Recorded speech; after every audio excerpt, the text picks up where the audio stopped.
Bonjour, bonjour. Bienvenue chez Château de la Superbête. Yeah, super bête, hein? C'est un podcast. Non, c'est pas un podcast. C'est... C'est un... Donc, Quoi? ok, Je sais pas le mot. ok. En France, c'est un podcast. En France. Mais en Québec, c'est une balado. Un balado? Balado, c'est le mot. C'est le mot. Jamais entendu le mot balado. C'est le mot le plus pire du monde. I swear. Yo. Balado, c'est le mot. Non. En Québec, c'est balado, mais pour vrai, ça va être... Hey, j'ai entendu le podcast Castle Super Beast. Le podcast, Château de la Superbête. Mais ouais, balado, c'est dégueulasse ce mot-là.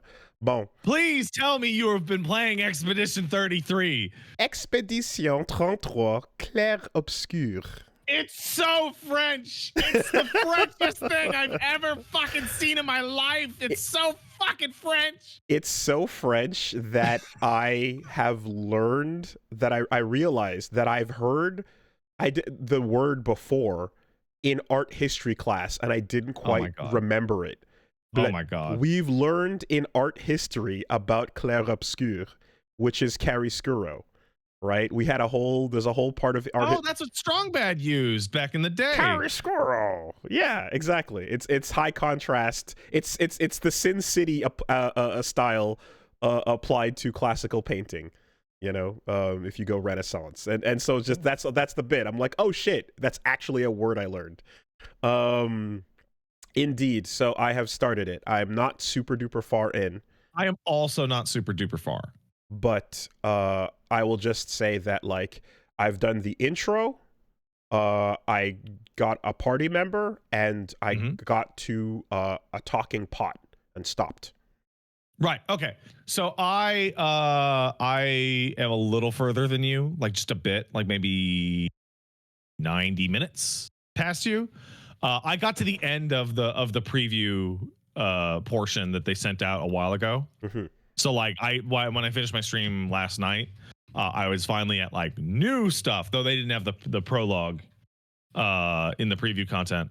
And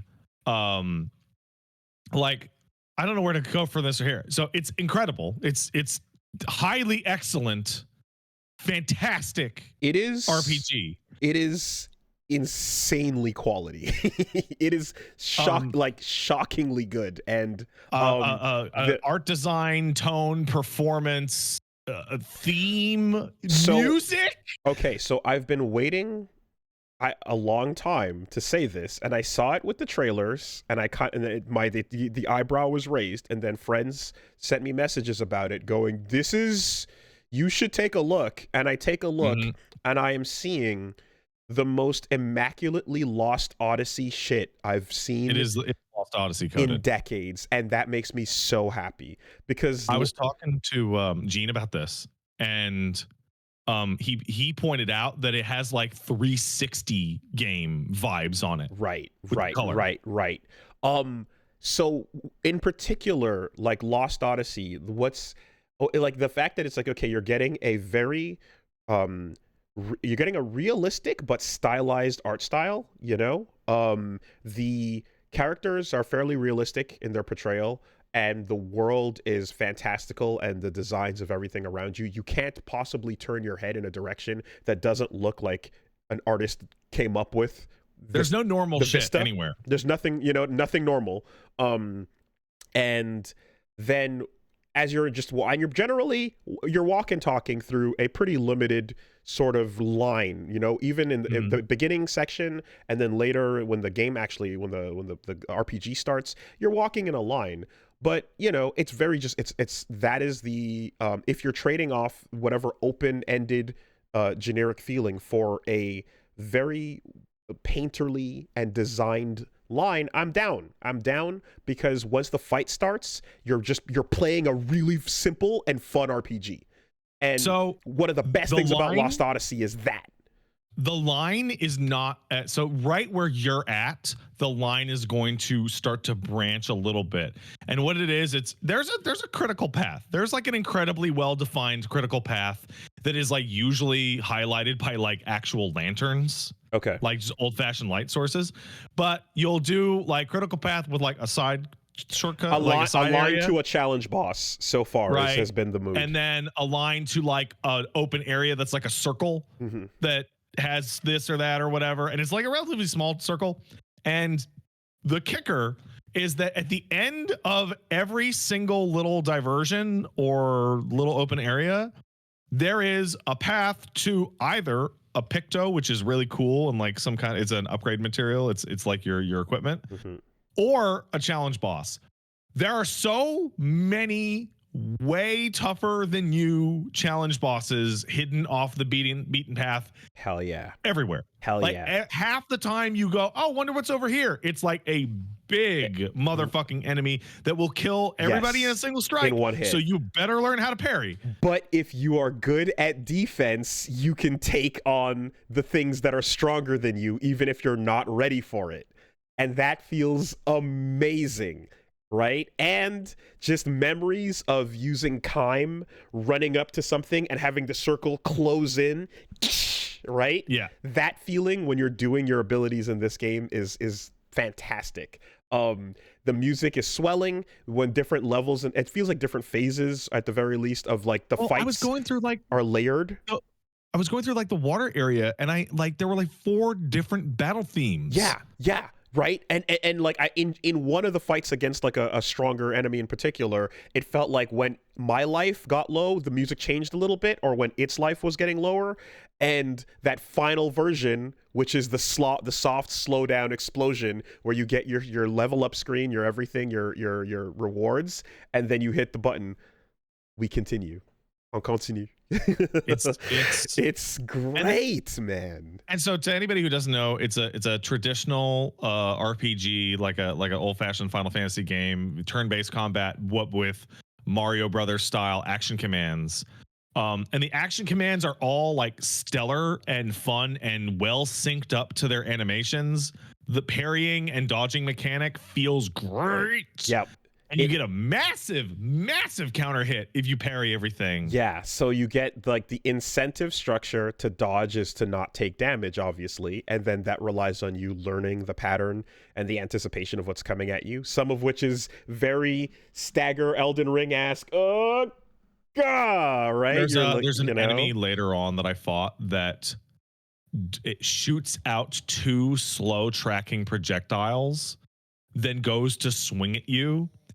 And it's like swing and then wait and then projectile, even though the projectiles come out way earlier. Interesting. Okay. And it's super tricky. It feels like blocking a mix-up. Yeah, that's great. I love that feeling. And the fact that it's like, okay, you have a generous way to learn the timing with your dodge. However, when you do it, you feel the rhythm for when the parry would be. So and this is like, there's a little ping and there's a little vibration on the controller so that you dodge the swing with a big wide open dodge range, but you hear that exact moment and go, next time you see this attack and it tells you a slow attack is coming, you have the timing to actually parry it. And yeah, all 3 leads to a big crit, big buff on your stuff. It's super good with that. So you're not far enough into it, but there are more action commands than dodge and parry. There's at least a 3rd one. Okay.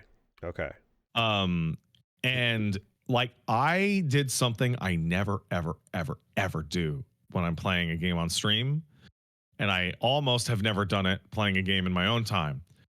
I beat a couple, and I got maybe 20 minutes after the part you're at, where you get the 3rd party member. I think you're describing.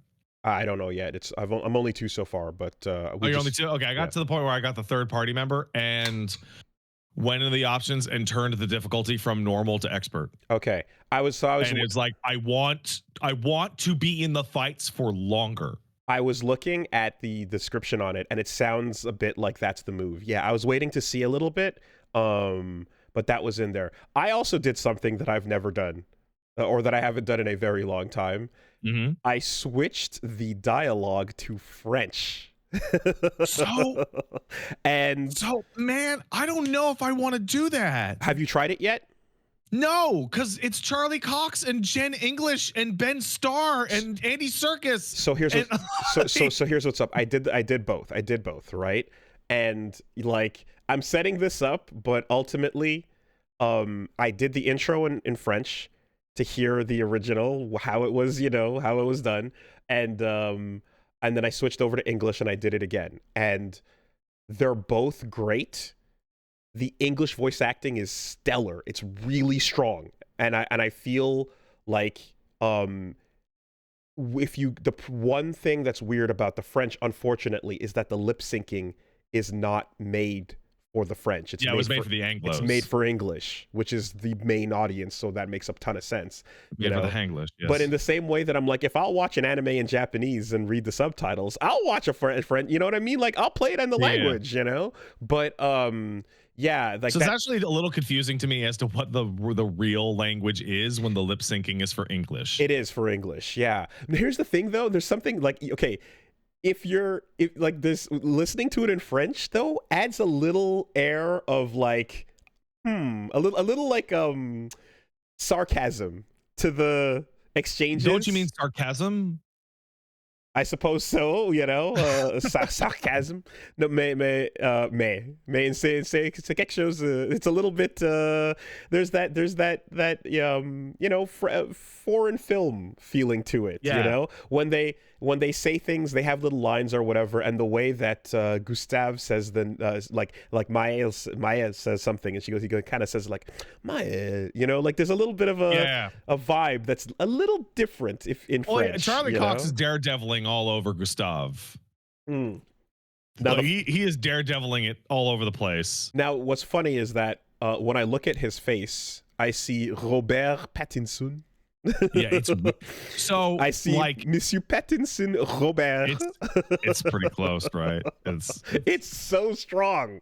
It's crazy. So like, but before I get too far away from the gameplay stuff, also I've gotten far enough to get upgrades, and the way the game handles upgrades is incredible.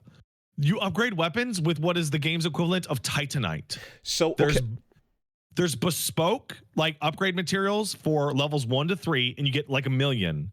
And then levels 3 to 5 is a different one, and then you'll eventually get 1 million of those. So I've noticed I've been picking up these weapon upgrade tools and Lumina points, and I haven't been able to use them yet because I just last night got to the part you where get to a place where you can use them. Okay, so there we go. We're sitting on them for now. And it's like the part I played up to is like the training wheels, and then the training wheels come off, and they're like, okay, you can feed. So there's a system where you equip something called a picto. It's essentially equipment, and they all have little skills on it. So like, if you shoot an enemy, it can mark them, or maybe you do 50% more with your regular attack. And stat buffs, and stat buffs. But when you've done 4 battles with a picto equipped, the passive ability just becomes available to slot in, but you have a limited number of slots. One of the upgrades you get is how many of these upgrade slots do you want? Like right now, when I got to the upgrade, I went from 11 to 20 on every one. Sick. So how about this? And then you just get the upgrades to just dump as many as you want. And how about this? Once you internalize the skill, your whole party can use it. Yeah. If they have if they have the spare points to spend on them, you can equip everything. So like I'm thinking of the like FF6 learning system, or 9. Well, I'm thinking of 6 when you learn magic after a while, by equipping materia. It's like the 6 magic system and like the 9 ability system. Okay, but like in this case, everyone is sharing it. It's not just the one person, right? And so like I learned augmented attack, which costs 7 lumina, which is very expensive, but its basic attack is 50% strong. Yeah, got that one. It's gonna go on everyone. And then I got one called vigilance, which is the counter attack that you do when you do a perfect parry is 25% stronger, and that costs 3. Great, okay, nice. There it goes on every single person. Yeah. It's just so funny too. Sorry, it's just like the mixing and matching makes it so easy to build a character out into what you want. So like Gustave, for me, I had a thing where it's like 20% to mark on free aim, 50% chance to burn on free aim, gets an AP back on free aim, and does more damage on free aim. So Gustave would start the fight, and I go bang, bang, bang, bang on every enemy, and they would be burned and marked and shit. And then the other 2 could just clean it up. And it's like, it's so easy and so fast. I learned something. Well, I already knew this about myself, but I'm glad that I can express it in this game. It's like, did you give me a defensive option that is skill based? Well, I will never spend a single stat point on defense. Well, because that is my fault for getting hit. Wooly. So that's the trick. You get weapons, and weapons have elements, but weapons all scale with random, like different stats. There are weapons that scale with defense. True. There are right. weapons that scale with luck. Right. And that uses the souls thing. Now, luckily, Recoat, which is the full respec, you can respec, are plentiful. Nice. I got one so far. If you want, I've gotten 2 and I used 1, but they start to show up more and more and more. So if you want to just completely redo the whole character because you got the new ice sword and the ice sword scales with defense and luck, you have now essentially, and you rebuild the character towards that, you have essentially created a brand new character. Like, yeah, that's great. That's great. Like, I knew it was special because it's like, I'm like, I don't care what my life is. Let me learn how to do this properly. And that tutorial fight against Maël, where they're like, do it again if you want. I did it like 5 times just to get that feeling right, you know? Let me give you a tip. If you're the type of person, Wooly, who's going to just roll up on everything as soon as it's available, and also you're going to be like, I'm going to parry the world, speed is the best stat.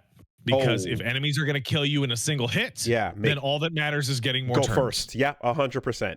I went heavy on speed and might, you know, with the characters so far. Something else that is fun to take note of is just, you know, when I see that, like, it's a picto that you're equipping. It's a picto, mais c'est un picto, you know? And it's like people are preparing for la gommage. And you know, and like the created words, right? The fictional words that would be our Tetsuzankos and, you know, and so on, are just like these very, not just French, but French sounding words. You know? I love it when you can feel the intense cultural effect of the region something was made in on the thing in question. I like Japanese games that are like, this is a fucking game from Japan. I like Korean games that are like that. I like Polish and German and Brazilian games that are like that. But there aren't many games that are French. Right? And this one feels like it is trying to make up for that as being the Frenchest thing I've ever seen in my life. Not just the setting in displaced Paris, not just the constant use of French, not just the fucking baguette costumes you can unlock for people that are mime outfits, not just the super bosses hiding in the wings that are all fucking mimes, but like the tone and music. Yes. The tone starts off with the wistful embers of what could have been, but now will never be ennui. Like it is like French depression. Right. You're hearing Amélie Poulain, right, as lines are being dropped like, you two, you look like you're in love. Oh, well, we broke up. And it's like, that has nothing. But we are in love. No. We broke up, and the line is later. It's like that has nothing to do with matters of love. I'm like, that is the Frenchest shit. I'm so sad and French about it. It's like, who cares? That's not what I asked you. I didn't ask you if you broke up. That has nothing to do with love. Yeah, it is. No, and straight up, especially like, you know, I just told you, like, I watched La Haine the other day with Vincent Cassel, and like, that is like, you're watching like rowdy French youth standing on rooftops looking down at like town squares, you know, and the Arc de Triomphe and all that stuff, and like the game starting on rooftops looking down at the street level is also super Paris feeling, you know. Yeah, man. I'm also like it's the writing is so like succinct. There's a lot of so like, I'm further than you. There's a lot of like world details that are just not available. Okay. Yeah. Like, why is it like this? Yeah. Fuck off. But like, deal with it. But the rule of curiosity with the death game anime setups, where you're like, you don't know why things are the way they are. You're gonna find out, I suppose. But the hooks are in place to be like, go discover what these other expeditions were about, right? Go find. But also the little tiny pieces you get that are a part of it, like the part that stood out to me is when you meet the pre-orphans. You meet a batch of kids in the prologue that are going to be orphans tomorrow. Not yet. And they're being like organized into being orphans. It's no, like within the first 10 minutes of the game, like because like Punch Mom came up to ask like, oh, what's this? And I kind of explained it. And I was like, yeah, in 10 minutes it's established like what's happening and like how interesting this setting is. But it's also that deep like, again, Euro ennui away. It's like all I can do is smoke my cigarette and be depressed. Un peu de vin, just a little more wine. Of course, we all need wine to deal with the end. The fact that like, and then you pan the camera around every corner and you're looking at fucking matte paintings, like beautiful, set piece artwork things and such. I love that bit about being unapologetic about like the cultural aspect of it or so. I know that like these days you don't bring it up with no one brings it up with much good to say, but there's parts of Indivisible that I still think are rad as shit. And I liked a lot of like the wearing the cultures on its sleeve parts of that, right? The ability to like and like because I want if this game is being made in a particular location, dial it up to 12. I want to taste that. Dial it up to 12 for me. Like I love playing a game and be like, it's this made by Czechs. It is made by Czechs. Like I love it's yeah. Was this made in Estonia? It was. It sounds like it is. Yeah.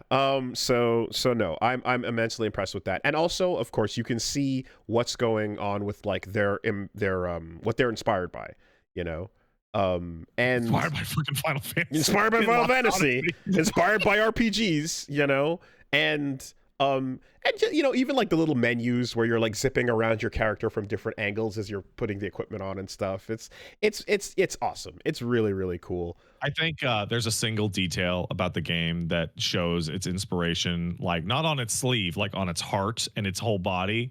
And I read an interview about it after the fact, but when I played the preview, you exit out of an area onto a fucking small chibi character, like outsized world map. Like it's fucking Star Ocean or FF7. Okay. And like it's like insanely old school. It's like a PlayStation 1 game world map. And I read an interview with some of the devs and they were like, why'd you put world maps in? Because world maps are cool. Sick. I also appreciate, just for my own exploration purposes, that like you walk down a hallway, it branches, and you're like, one of these is hard progress, the other one isn't. And if you pick the one that's hard progress first, there'll be a thing that's like, oh, hey, progress is beyond this path. Are you sure? Yeah. And I go, oh, thank you. No. And then I go the other way. So that's going to stop happening. Instead, it'll switch up to, are the characters talking? Yeah, this is progress. There's that bit too. Yeah, or like did the next beautiful tree sprout? Or so. Yeah. You're like, okay, cool. Is there a way larger than usual enemy on the horizon? This is the optional one. Cool, great. I'm astonished at how many optional like mid bosses and in one case super boss that I found. I found a legitimate like super boss within the game's first 3 hours. The game labels the area with a giant danger symbol. Huh. Okay. And I beat it during the preview. Okay. And I'm like, all right, I'll go beat it again. And then when I tried it, I discovered that they made the thing resistant to burn damage, which is how I beat it during the preview. I'm like, oh, okay, you guys actually don't want me to be able to do this. Right. I saw Jacob Geller playing it and being like, yeah, this can happen. And he posted a fucking screenshot of the post-battle report where it was like a 56.5 minute fight with like 900 parries. Wow. Like as long as you just don't allow yourself to get hit, you can defeat anything eventually. Incredible. Yeah, the skill tree is a proper Like, you can see good shit in all directions, and it's a genuine, which way do I want to go right now? Because if everything exploding into fire and immediately overcharging sounds phenomenal. But you know, a quick little lightning zaps over here and going down. The things that go this way seem like they're also worth it. And then healing over here is important. Resurrection, you know, resing your party. Like, there's some stuff where you have to actually sit there and be like, I don't know how I want to spend these stats, you know? So I had a situation where I was just buying the cheapest skills available to get the most skills, but you can only equip 6. So that's not actually... so I do have a pro tip. I'm saving everybody has a skill that does what's called a break. Yes. Which is it stuns a monster and it, you know, renders. You want to have one of those on every character. Because if you don't, you can get fucked on. Okay, yeah, I can see that. I feel looking at it too, I can see there's an early way to have characters be self-sustaining. And I'm like, yeah, I want that too. I want people healing themselves. Yeah. One of the more interesting things that I had to, I didn't understand it until someone in chat explained it to me. Have you been using your Estus flasks? Yes, there's Estus flasks. Yes. Have you been? So Estus flasks on the open world, you will get more of them. Like you'll get upgrades to have like 2 or 3. And it's just a full party heal, just straight up. Like, all right, let's go. Have you been using your in-battle Estus flasks? Oh, they're separate. So the consumables that you have, the 3 is you have 3 consumables: a heal, a give AP, and resurrect. That's per battle. Those are per battle. Wow, those are per battle. The 3 are per battle. I didn't realize that. And those are also upgraded. Wow. So like if you upgrade the health potion, it does more, and then it can you can get a picto that causes it to heal statuses. So I noticed upon dying to the super boss or to the hard enemy rather, that you start out right outside of it, looking at it. Right outside. Every time you wanted to do it. That is a high and you know, between that and the bonfire system of flag camps between each other where you refresh your Estuses, there's a very high incentive to challenge yourself. Just fight it. Just fucking fight it. What's the worst that'll happen? You'll lose like a minute. And then if you can't, you're like, all right, fuck this, then walk away, you know? Also, sitting down at the bonfire respawns enemies, you know? So it really is... like grace, you know, essentially. I was fighting an enemy and I was trying to learn the parry timing and I was having a really hard time, and I was like, you know, doing the resurrect item and you only get 3, so I'd use all that up and then my party would get down to like from 3 to 1. Like, all right, I'm cooked. And then what you do is you hit start and you hit load game, and you can load the autosave that's right in front of it. Yeah. So okay, it doesn't seem like manual saving is a part of this game. Nope. Interesting design. Autosaves a rotating list of saves every like 10 feet. Yeah, or like every time you interact with something, it autosaves. Every time you walk into a new area, you know, like it autosaves like a Souls game does. Yeah. Okay. Honestly. So you just like don't even think about saving. Just there will be something a couple steps back from where you were. Don't worry about it. What? Like literally, just don't worry about it. I mean, it's weird because that's not what we're used to. But no, we have hit a point in games where I don't see the problem with that. No. Right? Okay, perhaps if you want to make a major branch from your progress and you want to go back to that point sometime way back. So you don't need to do that. That's the other thing is that once you get to the continent, like the main continent where everything is, you know, it's your RPG world, you'll be able to return to literally everywhere. Oh yeah, no, there's fast teleport travel on the camps as well. But I guess I'm thinking of a you know, I guess the game doesn't have branches that are extreme then, you know? Like if you want to get an item or go a route, or if there's anything in the game that's like, you know, major left or right change, but you can respec and you can travel backwards. So if the game's not going to ask you to really miss out on anything like that, then why even bother? You can miss out on things. Okay. I missed out on things. So in the prologue, you can unlock a red version of the maiden costume. I got it. Completely missed it. Because completely missed it. Okay, so here's what happened. I hit the end of the prologue and I went, hold on a minute. What if, because like some people are doing stuff, like there's one person you meet that's like, hey, can you go give this to my kid? Right. And I was like, oh, maybe what if that happened behind me somewhere, you know? Mhm. And so I just did a quick run back through the environment, because the intro section is pretty big. It's a fairly large walk. I missed apparently a ton of stuff. Yeah, I went back and I went, oh fuck, I missed a bunch of kids over here. I found the mime. I found like 2 or 3 other interactions with people just standing around, you know? So there's a solid like bunch of people that you can just not walk by and miss the prompt on, you know? Now, it's not the end of the world, because the game is drowning you in costumes and weapons. I already have more than I want or need. Yes, it's true. Yeah. Like, did you get the baguette? I sure did. I have the red outfit. I have the white suit. I have the cool dark one for the gommage. And then I have 3 hairstyles, you know? Yeah. So you could also, switching up your hairstyle is also a bit, so which version? It's really traumatic. But I'm like, which JF that I used to work with do I want to turn this into? Which dude that I used to work with back here, or that I went to college with, do I want to see? Do I want the man bun? Do I want the dude with the side I know that quaff? guy. You know, or maybe the one who has it like all just loose and shaggy. There's a whole lot of French guy haircuts, then you can choose any one of them. You know, in particular, do you want to look like Princess Carolyn's secretary from BoJack? Oh man, you know that guy, the Silicon Valley type. You know, you can go for that type of guy. You know, or the metalhead guy with the Amon Amarth shirt. There's so many variants of French guy, and this has them all. And of course they would know, because that's who made it. You know, of course. I'm astonished in how good it is and how fucking cool it is. Mm-hmm. When like you're hanging with like the main character's hanging with like his girlfriend in the beginning, and I'm looking at like the 2 of them standing there, and I'm just like, I actually know that couple.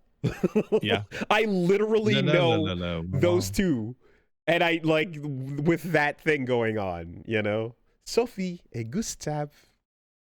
I'm very, very what I can say too as well, and this is not a flaw, but I can appreciate that like all of this really good vibe I'm getting from the beginning of this game so far is also something where walking around the environment, you can feel the hard limits, you can feel the walls put up. It's real clear where you can go and not go. People are blocking your path, walls and trees and path. Like, it is a tiny little thing that says, this is pretty to look at. You know, there's nothing up there. Don't worry about it.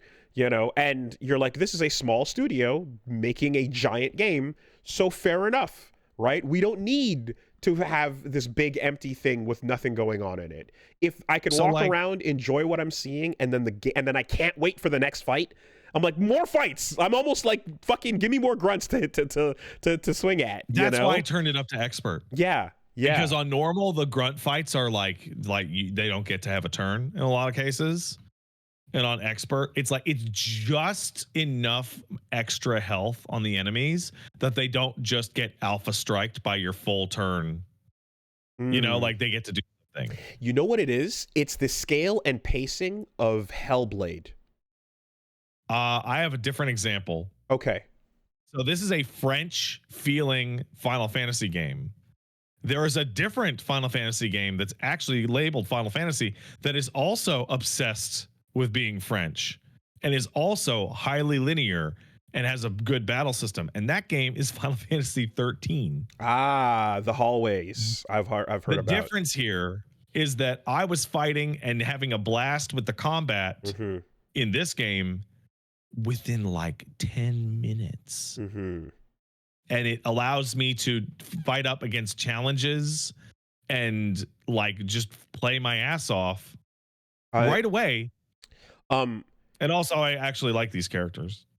Yeah, I does so the reason why I think like why Hellblade comes to mind is because like the fights are like spaced out, and you enter an environment and then you're like, there's the fight, and then I go up that ladder and there's another one, you know. And I certainly hope that like, you know, that thing that happens when, because like Lost Odyssey, for example, you hit that point where you're like, okay, now I'm going through a dungeon and we're RPGing it, and I'm fighting, I'm my way to that boss, and you're gonna get through a whole bunch, and you're gonna have a good long amount of time to get intimately familiar with the system and the way the characters interact and your magic and stuff, you know. So here, like, yeah, if the difficulty going up is one way to have the fights last longer, you know, that'll solve it. But they don't last that much longer. It's not that much harder. It's just harder enough that you're like playing more of the game. Okay, but if you're gonna parry the world, I would recommend actually kicking it up to expert. Well, it's just like, it feels so fun to be in combat in this game. Absolutely, it feels so fun. Yeah. Fucking, like, just, again, we're at the beginning, we don't know where this is going, but absolutely incredible job, Sandfall Interactive, so far. Love everything I'm seeing there. And yeah, like, the characters individual, like the two characters that I've gotten introduced to so far, they're like the whole like stain system on Loon is like complex enough that is like, oh shit, if everybody has that level of subsystem going on, fuck. Everybody has their own subsystem. Awesome.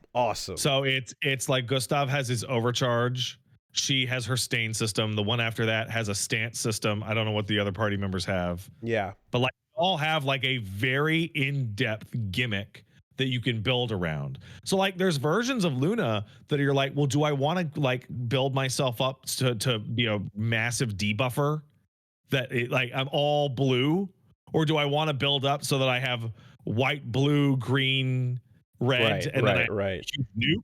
Yeah, there's like, and then you see the interactions where stains on certain things will also like, you can like, well, this is where like Darkest Dungeon synergy comes into play, but one character can mark while another character takes advantage of that mark, you know, or like one character can stack on flame and the other can take advantage, etc., you know, so you start working together in that way. I also think that this game might have come out at a perfect time for people like you and me, because there's a massive undercurrent that keeps coming up in the dialogue in which people are calling Gustav an old man. And he's like, 30 years old didn't used to be old. And people are like, whatever, dude, you're so old. And I'm like, I just turned 39 last week. Right. Yeah, you start thinking about age a whole lot differently playing this game, for sure. I'm almost 40. Shit, I had another point, but it's slipping away. Yeah, so good stuff so far. I would say this is like one of the games I played this year that is like a definite game of the year contender. Like even like right away, it's just exploding with quality. Oh yeah, I mean, like, we're not even really getting into it, but like the story is very compelling so far. Absolutely. It's so weird. Everything that's happening is so interesting and strange and like awful and like, wow, you know? And like there's this kind of I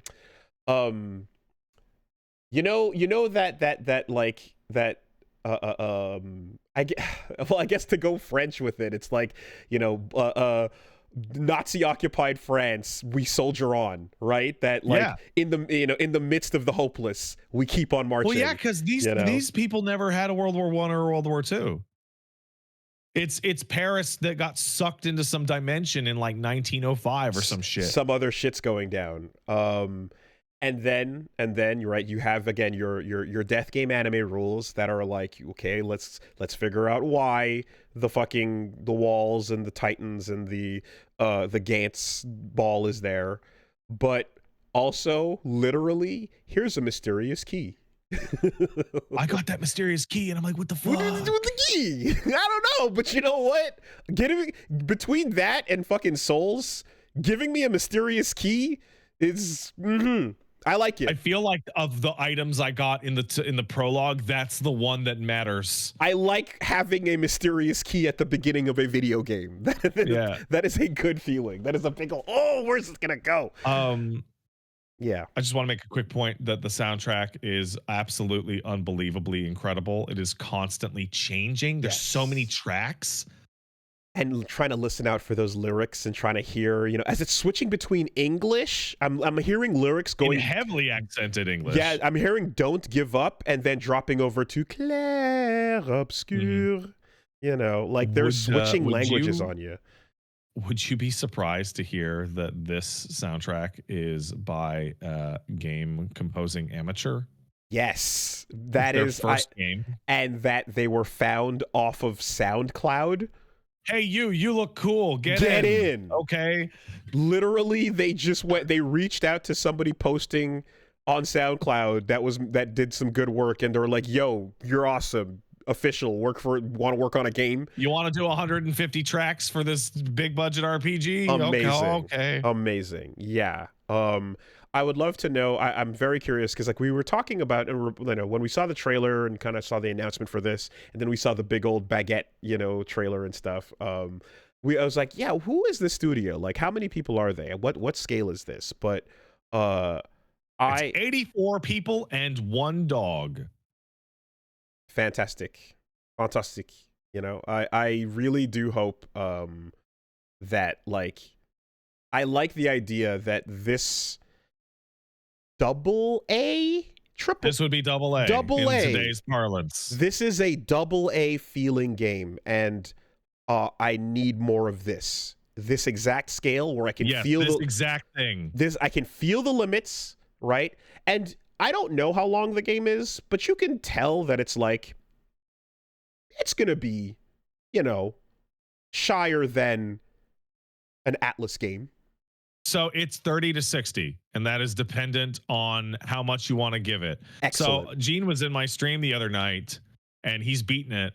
And of note is that he's like, no, I'm building up my characters right now to fight other stuff in, the end game or what have you. I like those numbers. I like that. That's great. So 60 for us. 100, yeah, that's great. That's totally fine. Fucking recommend. Go take it. Go get it. And like, yeah, and I specifically want this scale of game to succeed. I want double A absolutely to be a thing. So I'm heavy pushing Clair Obscur Expédition 33. It's and I'm going to say it like that way every time. What else you get up to aside from Frenchy Land RPG time? So what happened? There was the So Mad tournament. I couldn't remember what the SO stood for. Spring Overture. Spring Overture. Okay, that they just wanted to get so mad. Yeah, but now we have You Mad, we have We Mad, we have Be Mad. Oh, I didn't know about Be Mad. There was a special event to have someone go to a Brazilian qualifier. So the Brazilian Montreal Air Dashers tournament was Be Mad. and then that's really good. And then there was New Mad as well. So yeah, So Mad is it's great. It's great. How many of these can they do? Oh, that's the question. Is every time they come up with a new one, everyone's like, "Wow!" And I've basically explained to everybody. I'm like, yeah, no. The funnest part is waiting to hear what the new name is gonna be. So Mad was. They printed a cool shirt here. I'm so mad I went 0-2 and all I got was this lousy shirt. Did you? No, you were doing commentary. Yeah. And I got 5th in Iron Saga Versus. I'll take it. That's all right. So this is going to be a really stupid question. Yeah. But to those who are not paying attention last week, So Mad is a fighting game tournament. Yes, it is. It takes place in Montreal. It's a local event over here. Me and Reggie went over, jumped on commentary for that. Had some fun. I see the timer. There you go. Don't worry, not much to it. Don't worry about that. Oh, good bit. Is that the Mortal Kombat timer by any chance? No, it is not. Oh, okay. All right. Yeah, I played a little bit of that Iron Saga Versus. That's a fun, goofy little robot game that's going to be off to the side to enjoy. I would like to see that get updated with more super robots over time. I think that would be fun as a little background thing. Did some Street Fighter, and then there was the first City of the Wolves tournament as well. Not much to say beyond Hotaru and Hokuto Maru. The little kids in that game are very, very strong. They're very good. Those two. Those, they're great. Speed kills, man. And the way... Yeah. So you're playing a old school fighting game that feels very old school, but the way that they run feels like a Marvel game. They move so quickly at you. So it gets scary, But shit was fun. Got to enjoy that with everybody. I think the weirdest thing I've seen is Salvatore is turning people around on him. Yeah, so basically it through Max getting the soul transfer tracksuit. The soul transfer tracksuit, and then overall through the bits where Salvatore has he's a fan of the series and is someone that is and the character is not a real person. That's not his real name, but it is a fiction. Salvatore Ganacci. That's not his real name? Salvatore Ganacci is a fictional person. Oh. That has all these anime moments and music video things and stuff. So people are okay, this is a goofy thing that fits in a little bit better than we initially thought. And that has been changing. Yeah, mine's a little bit. Also seeing his idle animations and his stuff, where I saw it during that first exhibition and I screenshotted it, but I didn't post it out or anything. But I saw his win quotes against Terry Bogard is literally hey Terry, you ask me if I'm okay, but then you hit me. What's the point of that? Kind of he's doing the bit as well. So yeah, people are warming up to it. I think what turned me around on him is that I saw somebody posted a video of him sitting in a balloonless carriage. Yeah. And the balloon people show up and say, "Hey man, we forgot the balloon." He goes, "Do you see any cops around?" No, and he just floats away. Skittles and commercial. The name of the video is "F the Cops." Skittles commercial vibes is what it's hilarious. Max called it for sure. Now I still think that this is a character that only gets in based on who he's friends with, and there is that element to it. Considering, it is in the end, if they announced him first and then Ronaldo second, the energy probably would have been a little bit different about that. Mm-hmm. And I think too, the difference between somebody who gives a fuck about the game they're in and is a fan of the thing is going to go over better with fans of the thing than somebody who's I'm clearly just, you know what I mean? I'm showing also up. All that other shit. I'm making an appearance. But yes, of course, right? But I think that's part of what it was the perception changing has been as well as that, But you're not going to can't pretend. I'll say it every time. There's a rapist in the game. It's there. Don't pretend it's not. But anyway, that's basically what's been happening.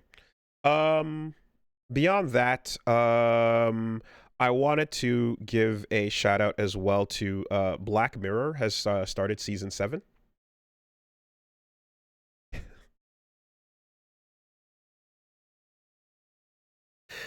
Whoa, what's up? Nah, nothing. I know that. You can thank Paige for this incredible idea, by the way. That's bait. And I know what that is. I'm not taking that bait. I'm gonna be Mad Max up here. I'm gonna stay in the truck. Black Mirror has started. I really like Black Mirror. I enjoy that series, and I know What If Your Mom Run on Batteries, but actually, What if? But actually, what's particular and what I kind of realized about the series that I love is that it is going to age immensely poorly, and has already begun doing so, and it is a moment in time show. This Black Mirror could not exist before it came out, and it will immediately be rotten and aged like milk in a matter of months, right? Because of the months? Because of the way tech works in this world, right? Yeah. So I love it because it's a very of the moment. Right now is the only time this matters. Like, you have to appreciate it right when we're on the cusp of discomfort with this particular subject. What if your mom ran on batteries? And yeah, and so, you know, the whole bit where, like, you know, they went with like the kind of horror themed stuff to just be like, okay, we understand some folks were like massively uncomfortable when it just straight up overlaps with reality, and let's just do some fun direction bits with the last season. But this one, they're back and they're hitting on some shit that is, of course, of the moment, and, you know, probably.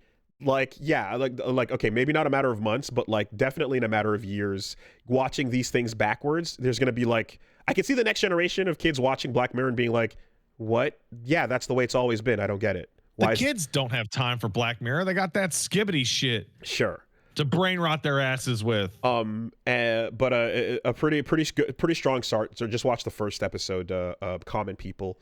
With Rashida Jones in it so far, and it was a good one. But now that it's been, I guess the new season has come, I kind of wanted to just touch on something that happened in the last season, in season 6. I mentioned it when I watched it back then, and I didn't want to like get into the details about what it was about per se. And if you don't want to hear, I'm not going to spoil the specifics, but the topic that it goes into, I'd like to mention, because I loved it and I think it's really great, and I also think it's like in the process of being expired as I describe it right now. The first episode of season 6 was called Lock Henry, and it wasn't clear what it was about at first. It was kind of following this crime that happened in the past, and you're kind of piecing together the details of it through, you know, these characters going back to visit you know, a childhood home, and it basically ends up being that the Black Mirror's take on something that I have been immensely uncomfortable with for a long time now, and I haven't heard anyone or anything really pointing at it. This is the first thing I've seen like directly calling it out. Okay, what is it? True crime weirdness when the fandom around like actual murder victims becomes entertainment. As that has become more and more of a thing, it's become super weird. And Wooly, I mean, to the bored white woman housewife, you can either get really into true crime or day drinking. Okay, well, so like, I mean, it's one or the other. Yes. Like what? Like, yes, are you saying that they should become alcoholics? Is that what you're saying? But I mean, from the moment I heard like My Favorite Murder is the name of a thing, and I was like, oh, that's what it's called, is it? And it's like does that hit on like? Is it about like what's fucked up about it and that's it? Or are we kind of getting into the fandom part of it? Or are we going Jeffrey Dahmer drama fandom with it? Or are we getting into that weird thing where it's like you're not really focusing on what the fuck happened and who it happened to, but it's like, let's get out the streamers and the cool t-shirts and the funny glasses, you know? I mean, it's obviously like that's a hyper exaggerated straw man of it, but there's a thing that you can see with certain types of Netflix depictions of it and stuff where you kind of, and certain podcasts as well, where it goes into like fandom entertainment around a real thing that people got super murdered by, and it is attached to the same weird thing that led to that cannibal that ate the from Japan that ate the woman in France, then going back and being on TV for a while, and people are like, let's have you be a guest on a bunch of random panels, until people got uncomfortable with it and eventually went, oh, maybe we shouldn't have the murderer that got away with it be a guest star on various shows. What the fuck, right? But it took a while for that to kick in, you know? So I feel like I remember hearing about that a while ago, and then like the way true crime shit has kind of progressed, there's been that like, did you hear about this insane thing that happened a while ago? No. Oh my God, that's fucked up, right? And in the best cases, you will learn about something that happened, and like the story being told through the documentary is not just informative, but like is relevantly part of it. And I'll quote Dear Zachary as probably one of the best examples of the story being told about this thing that happened. The documentary is important to that story and is relevant to it, and it matters. And then the feeling from that is so far from the mysterious Dahmer. Look how hot he is. He was so elusive and the genius mastermind, you know? And I'm like, ugh. So Black Mirror touched on that. And I went, fucking thank you for saying it. Because it's weird. So, like, it's always been my opinion that some of these things are just like gendered versions of the same compulsive human issue. So like guy that just sits around and fantasy role plays with his bros about, I would have stopped that I would have fucking stopped those. Yeah. Right? I tell you what, should have been me. Mark Wahlberg saying he would have stopped 9/11. If it was me on that plane, same things. Emotion. I'm just saying things would have gone a whole lot differently, bro. As like, I'm gonna catch this killer. Right. And it's like similarly to how like women have had astrology forever and now boys have crypto. Like it's the same, like I want to use my magic numbers to influence the world. You can also just through a gendered lens. You can also make sure to seat your back towards every entrance and analyze how you would take down the terrorist that walks into the restaurant. Dude, listen. That is actually a better example than the two that I've come up with. Because if you want to brain rot yourself on TikTok while thinking about the Roman Empire, what you can do is you can have like Sigma male video, and it's like, I always keep my back in the restaurant to scan for threats, and when I walk into the room I assume an alpha stance in order, you know, like all that fucking nonsense. And then you scroll up and it's like 48-year-old, like probably drunk wine mom walking up to her car and saying, hey, you ever see if your car has like a zip tie tied around the handle that has marked your car for human trafficking, and you need to, and it's like, it's the same exact emotional content, it's just being filtered through a different societal lens because they're crazy. But then I always have that moment at the end of this, like, Jesus Christ, I roll my eyes and then I go, okay, but also I don't live in America, right? And so there's a moment where I'm like, I don't know, depending on where or what's up, right, how crazy shit might get in a given scenario. But at the very least, if we're talking about the astrology and the mental LARPing, you know, yes, there's a feed that goes down as well. And I think that, like, unfortunately, like, I remember hearing, like, the quote I remember was like, girls don't get into girls don't get into true crime as like because it's entertaining. We study that shit to learn from it, right? They lie. They and lie. I'm like, that is not true when you're telling me how hot you think Jeffrey Dahmer is. No, women are attracted to serial killers because it's the closest they're going to get to dating a vampire or a werewolf. Oh God. That's why. You're so threatening. You're Jesus. Oh boy. I mean, I know that, like, we've been online a long time, and I have been online for a bit. Yes. And I have certainly come across all kinds of dark corners out there on that internet. And there's a couple times where, you know, you peek in on something and you go, "Oh, there's a community over here." And you're like, "Huh. Word? That's a thing." Yeah. And God, oh fuck, God, I just had the perfect example, but I forgot what it was called. The Digimon are real? No, not Digimon are real, but the one where you can have Alpha, Beta, and Sigma, Furry, Putin, Obama, and Biden and Trump, like the furry Hitlers? Omegaverse, exactly, right? The Omegaverse stuff, where you kind of peek in and you go, "Oh, Oh, okay. Obama is a Sigma Omega type, and he has to rut every now and then. So he's got to go find like a like a beta like Biden or so. To rut with. I want to say something here. I often say this to Paige when I don't understand what she's talking about, and it's fairly rare that it applies to you. You're just saying words. Yeah.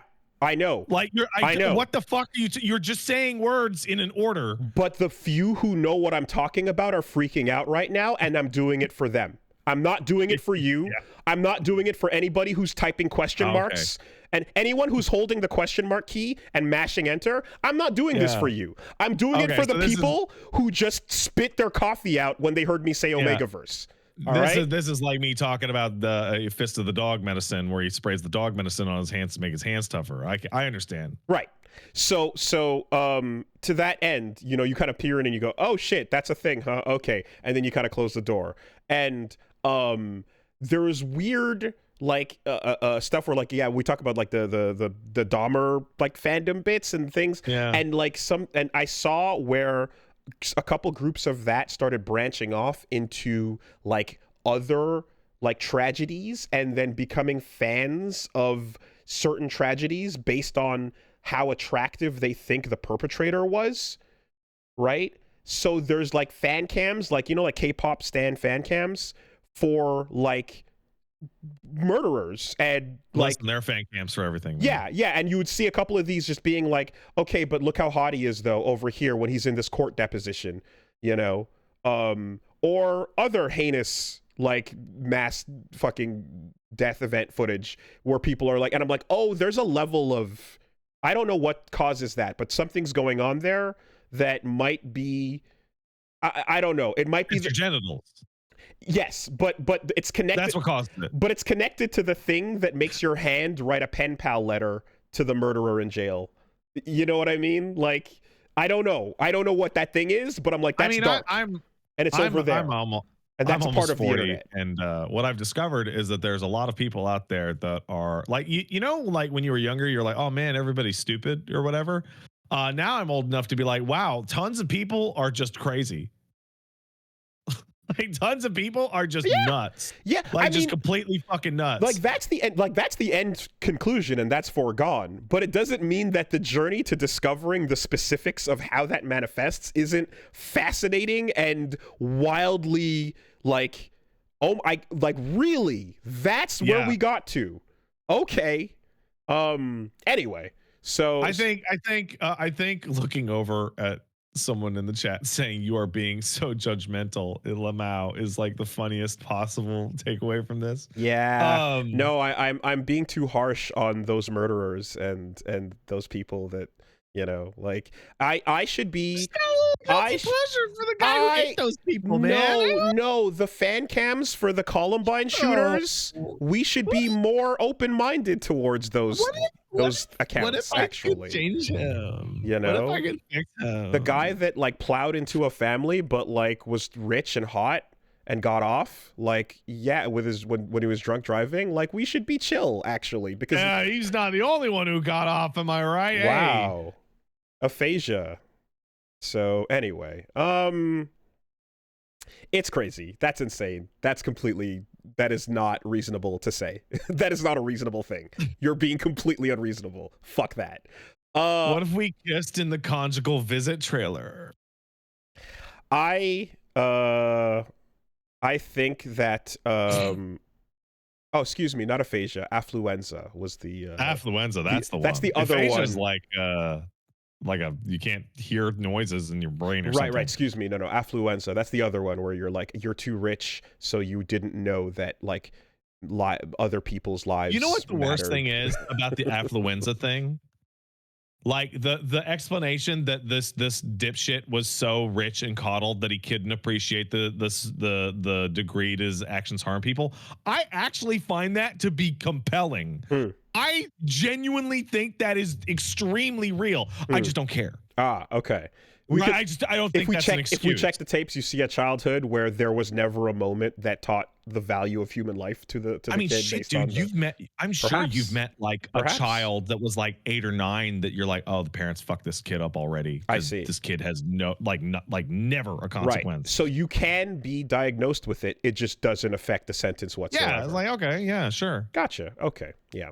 No, that makes sense. I'm addicted to candy. Does that mean that if I ran over a family of 5 because the devil promised me candy? Okay, well, not if the devil promised me candy. That might actually, be a good excuse. But long-winded way to say that, like, over the years, I've seen these moments of like people online, like being really into like heinous shit, and it's always been weird. But it's like, okay, whatever. That's just a small group of crazy shit going on over there. No, and then it's not a small group at all. But I'm saying it's ramped up, right? And then the version of it that we get in the form of the true crime variant now, where it's like it's just skirting on that edge. I'm like, okay, there's an episode of Black Mirror that touched on that, and I don't know that this is gonna, like, I don't know how relevant this true crime weird vibe is gonna be for the next couple of years. But at the moment right now, that shit hits.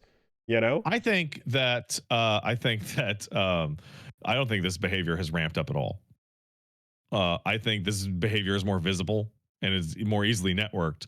I think the amount of people who have secret, like, internalized fan cams for murderers and scumbags has actually always been the same. But they thought that they were freaks because they never met other freaks. Well, yes, yeah, okay, yes, because there's the thing where like they get to network together and become more of a community for sure. But then there's also the part of like as that builds momentum and like lands on a streaming platform or becomes a more and more bigger thing, other people do kind of get into it, starting with the action.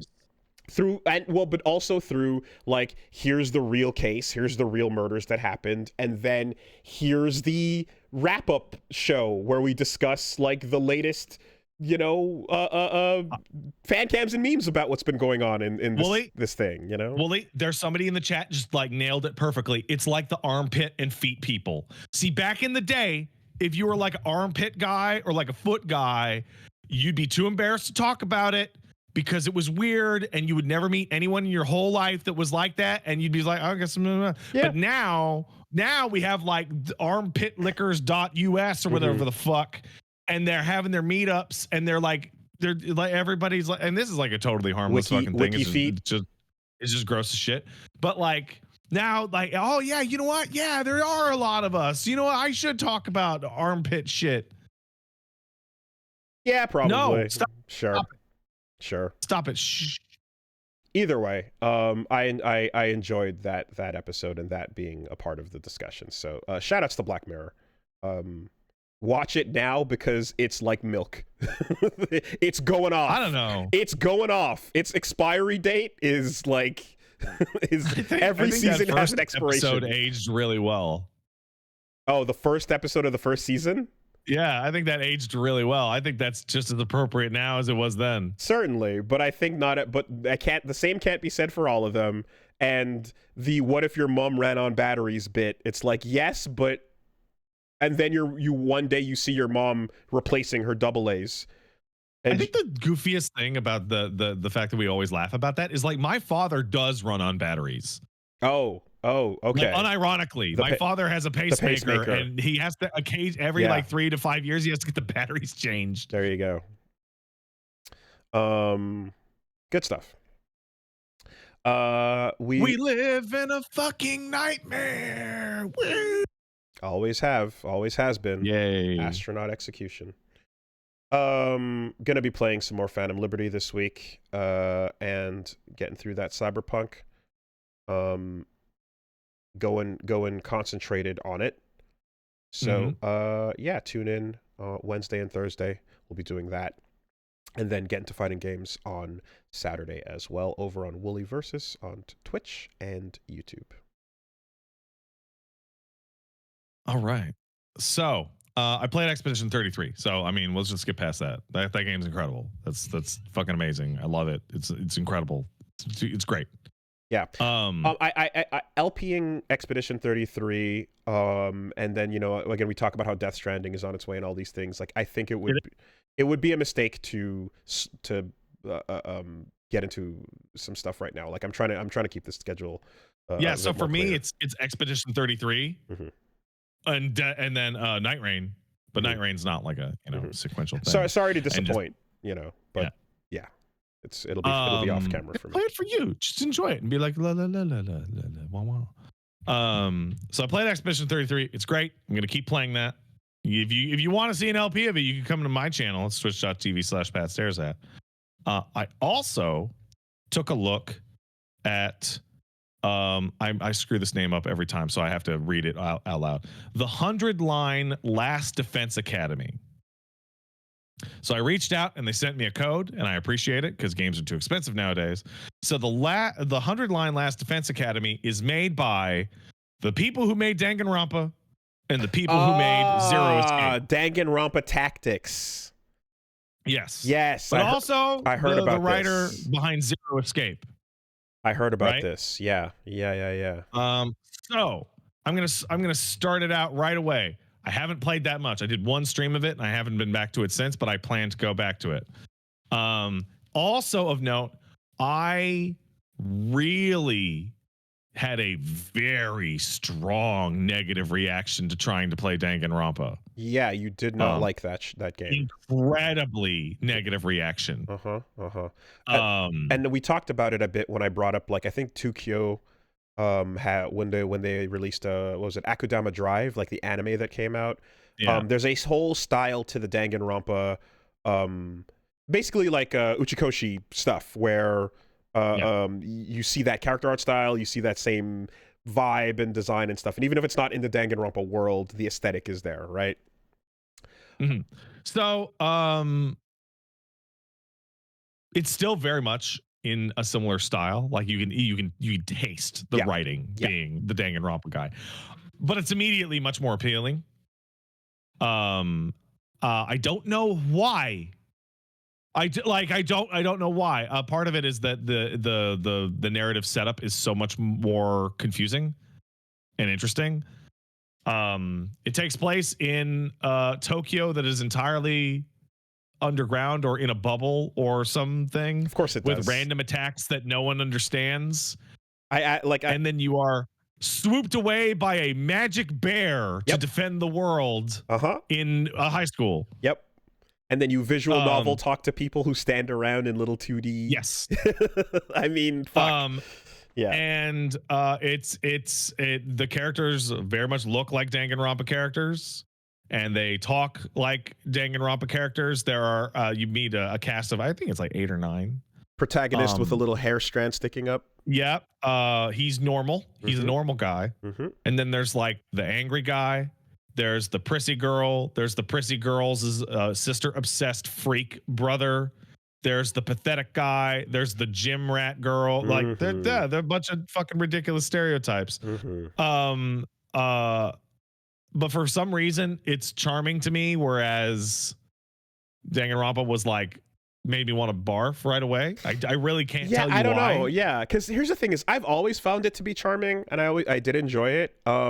I feel like the way the art style and the subject matter kind of clash with each other, and the way it kind of goes about everything, it feels almost like a bunch of like candy mascots had a media story to like about them. Like it's like almost like, like what if these were all like characters from various fruit snacks that are now getting a game or something like that. I'm not sure or like pachinko. I'm not sure if what's going on here is something that was present in Danganronpa, but there is definitely a parody element here. One of the major characters is a girl that looks just like Jinx from League of Legends. And is literally just being like, boy, I sure would love to be in a death game. It would be so exciting to be in a death game in which we all try and figure out who killed me and all that shit. And it's just like outwardly saying, I wish I was in 999. I wish I was in Danganronpa. I wish I was in VLR. I heard that the word death game actually gets dropped. And it's played for goofs. There is, I don't know what to call him other than the Jimmy of the group, just an outwardly cowardly piece of fucking garbage. Always. That an early dialogue is you kind of like you're not super cool with him, and he yells at you like, wait, are you ignoring me because I'm fucking poor? I hope you fucking get canceled. And there's something about that that's just really endearing to me because he's such a fucking shitbag. It wasn't the genre that bothered you back in the day. It wasn't the... No, it was not the genre. I love like Ace Attorney, so I figured Danganronpa would be the thing. But for whatever reason, I think it was like the core premise of the ultimate whatever just made me want to fucking barf. I think the pink blood also bothered you. Pink blood? There's pink blood. I don't even know what that is. No? No, okay. No. I can't remember when we talked about it, but all right. But then there's the loser. There's a tiny little like too small character that's like a pathetic little fat weirdo, and every single line of dialogue that comes out of his mouth is, I am a waste of life, I am the worst, I can't do anything right, I'm so stupid. Like a Mineta style character? No, like self-deprecating and shamed and just like hates himself. Pathetic, is gonna kill himself any second. And I'm like, this is really intense. Like, this is probably the most self-hatred that I've ever seen in a character ever.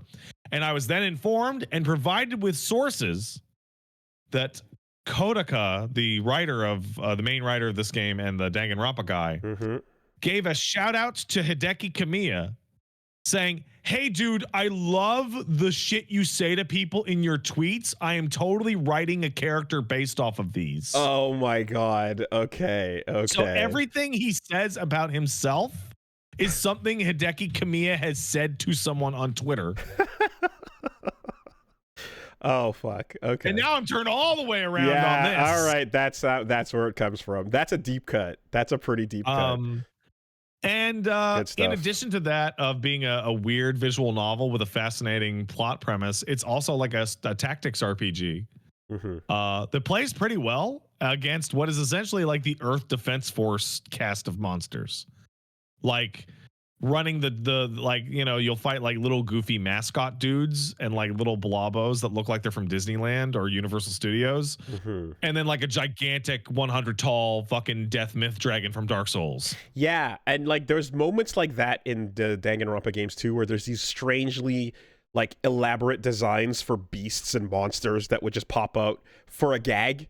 You know, it was never to be taken seriously. Like, they'd always show up and then kind of just be like, hey, look at that cool thing. Anyway, it just stands there, or it barely fucking works, or it's a piece of shit. And it seems here like, yeah, this same kind of stylistic thing combined with this the simplified art style. Overall, I'm assuming the tone is mostly punchlines and goofy. Yes and no. Okay. When violence happened, yeah, it was really violent. Yeah, that's Danganronpa as well, for sure. Like outrageously so. And there's also like, it's mostly Danganronpa, but it does have an element of like the Zero Escape like mystery to it. Like, I'm not super familiar with Danganronpa's mystery elements, but it feels like kind of like VLR to me. Okay. So like, I'm like the big thing is like, what the fuck is going on in this story at all? Yeah. Like what is even happening in its own premise right off the bat? And it gives them way better first impression than Danganronpa does, and I would say probably gives a better first impression than something like 999 does, because 999 just drops you into like a fucking room escape like instantaneously. Yeah. So like, there's more to hook you here right away. We were just talking about this with, you know, Expedition 33, but like the rules of the world or something about this setting is confusing and strange, and or you're trapped in a setting where you don't have the answers. Why? I don't even know if this game takes place on Earth, man. Right, exactly. Yeah. And the complete discombobulation of your main characters as they figure out why the world is the way it is or whatever is an established thing. The choice to go tactics with this is interesting because I like tactics games, so this big improvement for me. All I'm saying, like, because like the previous foray with Ultra Despair Girls went into they swerved off into a genre that I don't think worked well for them that time. This is tactics games are pretty fun. They also, I'm like, between this and then fucking God, Unicorn Overlord came out, and I don't know if anyone finished that, so I don't know what the final hour count is. No one finished it. But it seems like a gigantic, humongous game. Yeah, I remember hearing that it was quite big. Yeah. The thing with a tactic style game is, I guess I'm like, it feels like those settings tend to be like world encompassing, right? Because of the nature of going from map to map and area to area. Yeah, all the fights in this are taking place in front of the school. Yeah, that's strange. That's so weird for it to be like a trapped small location, for that type of genre. Interesting. Also, I happen to know that there are 100 endings in this game. Wow. Okay, so and supposedly, the Danganronpa guy Kodaka wrote the main scenario, and Uchikoshi, the Zero Escape guy, wrote most of the alternate scenarios. Interesting.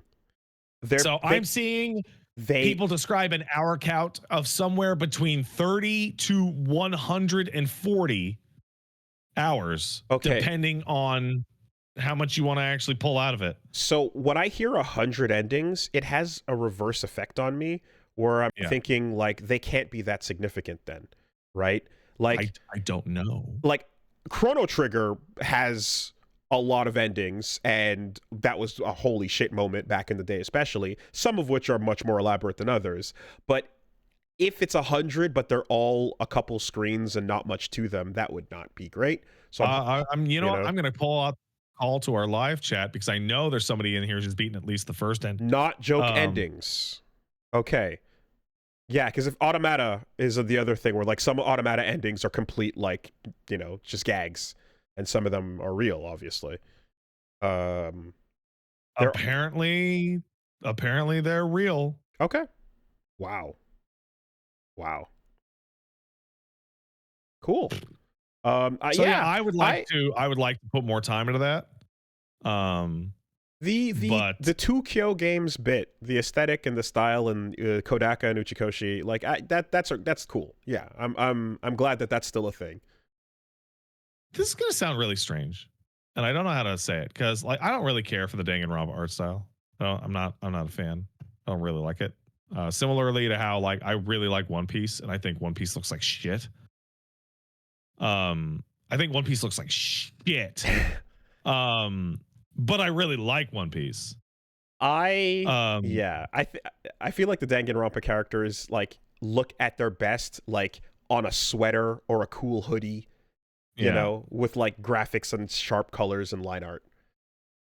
But I like it. I like the style. This version of the Danganronpa art style is definitely a lot more palatable to me. I wish we could get to the bottom of what it is, because it is. I'm looking at it. I'm like, this is what it's always been. Why does it work now but not before? Like, it reminds me of like when like I'll go out somewhere and like I'll try food and be like, oh, I don't really like it, and my wife Paige will be like, what don't you like about it? And my answer is like nearly exclusively, I don't like that it tastes like shit when I put it into my mouth. I put it in my mouth and I go, and I go, ew. Similarly, when I see like a huge proportion of One Piece characters and I go, that looks bad. That's it. It looks bad. Because I think like something that they kind of share, from at least what I can see with like, well, I mean, for every Danganronpa character design, there's the similarities in designs, but then with One Piece characters as well, there's a choice to lean into stylized like exaggeration, and the turning up whatever the theme of the character is to 11 surpasses making them cool, right? Mm-hmm. There will be a cool factor for some characters in moments where you see them like do like their special thing, or like there's characters like Sakura Ogami is like basically a grappler backy student who is like this beefy giant like muscle girl in a Sakura uniform, school uniform, Sailor Fuku, and her whole design is meant to be like a gag on the world that they're in, but then she does really cool shit. While being this like scarred, I look like I'm from a different world entirely character. They sacrifice like some of the cool factor to be like more slapstick about it kind of thing. And it reminds me of like mascot character design. You know, when I mentioned earlier, like Pachinko or like Candy or whatever, I'm like, it's like they treat their characters like mascots, where not every franchise does that, you know? But it's different. I think it's interesting. I think it's uniquely recognizable from other anime art style designs, and I think it works for them, you know? I think for One Piece, the strangest thing is that like I'll look at like most of the cast and I'll be like, I really like these characters and I think they're cool. And then I'll like, so like I really love Chopper. Chopper's my favorite guy on the cast. And I think Brooks, a character I had not read up to, who's a skeleton, is really cool. And then I see that the blue guy with the fucking arms. Frankie, I think. I can't help you. But And I'm like, oh, he looks stupid. Well, I'm sure he's cool, but I think his proportions look stupid. Allow me to sane wash you for a moment. Over time, from Danganronpa 1 through 2, and then the side things, and then the other spin-off projects, and even the anime as well, the character designs and the art style has gotten better. It has improved. Yeah. So if you are feeling good about the latest incarnations, I feel like it kicked it over the line for me on this one. You're watching. I'm looking at it. You're watching some of the best stuff they've done for sure. They've certainly improved with that thing they've been doing. But it still is that same thing, you know? I need to take a second here. Hey guys, when I say I think something, you can't say someone's wrong. You're not allowed. It's not. It's That's why you say I think this, or this is just my opinion. In my opinion, because you can't tell me that I'm not having that opinion. I am having it. How else would your career have fucking been built if not for this is my opinion? Yeah. Okay. So yeah, 100 Line Defense Academy, really cool. Haven't put as much time into it. I'll probably talk more about it next week. Excited to, because the strategy RPG parts seem like pretty good, so I'm excited to see if that like maintains. And aside from that, Sharingan Infinite Tsukiyomi, except you get locked in a reality where only other Pats are in chat, talking and typing into your chat, so you could only argue. Dude, that would be great. We'd agree on everything. Oh, would you? Oh, absolutely. Would you? So wait. So you say are they other Pats, or are they other similarly attituded different people? They are other Pats. Oh, well, then we'd agree on everything. Why would we have any difference of opinion if they're all the same person? Well, that was easy. We would return to reality with a bloodbath. All right. I'd be like, man, I don't really like pickles. And then all the other Pats would be like, I also don't like pickles. Friends forever. I don't have to live in a world in which people like pickles. Blood and organs everywhere. All right. The other thing, and by far the most interesting thing that I played this week, and I've been talking to Gene and Dad Asana about it nonstop, is the Marathon Alpha from Bungie. Right. So that was closed? That is very closed. You had to get a code for being an influencer or send a code out as an influencer. Well, I talked about how the Bungie presentation was super weird last week, and how it seemed like for Bungie by Bungie. Internal. Okay, so straight off the bat, before you even got your code, you would get invited to the Bungie Discord, in which you got to see the guy whose job it was to hand out the codes just having a straight up mental breakdown for like 6 days, because the codes wouldn't work, or the codes wouldn't go out, or people were having trouble assigning their Bungie accounts to the code, or like when you get an announcement in Discord and like a muted channel all of a sudden pings up with like the little one, and there's like a 3, 4, 5 day period where every single time like, listen, don't DM me about the codes until you have done the following thing. And it's like, just really going through it. Oh, no. Okay. Everything on my Discord has a little one next to it. All of it. Yeah. Don't, like, that's not it. All right. Fair enough.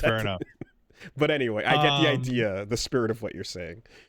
And so I spoke with Gene at length, and I have Gene's permission to put some of the opinions that we talked about forward. So the most interesting thing about Gene's time with Marathon is that he has been having the absolute hardest time getting to play Marathon. For whatever reason, they sent it to his work email instead of the one that his Bungie account is table to, and he spent literally the entire pre-beta and beta time up until yesterday talking with various people at Bungie, trying to get a code and going, why is it so hard for you guys to send me a code when everyone I talk to is, I will definitely send you a code right away. Okay, so from a live service perspective, community all manager of these rollout things are not encouraging. Not great. How is game? How is game though? It's fucking terrible. Oh no! Oh no! It looked terrible. Oh damn! It looked cool. It looked really cool.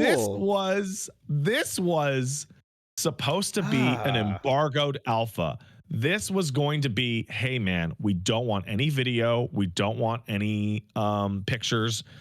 We want impressions only. And then like 2 days before that, they were like, guys, you can stream it. You can do anything. So the game is coming out this year. Oh man, that cool art style gets wasted. Wait, hold on. Wait. Okay. All right. The game is coming out this year. And this is an alpha. And you know how we make fun of 2XKO for having an alpha, but it's not really an alpha. And you know how we make fun of this game for having a beta, and it's not really a beta. Marathon's alpha is the roughest version of a game I have ever seen sent out for this type of promotion. It is alpha. It really is. A huge proportion of the game's visual presentation is missing. The external areas are one step above gray box.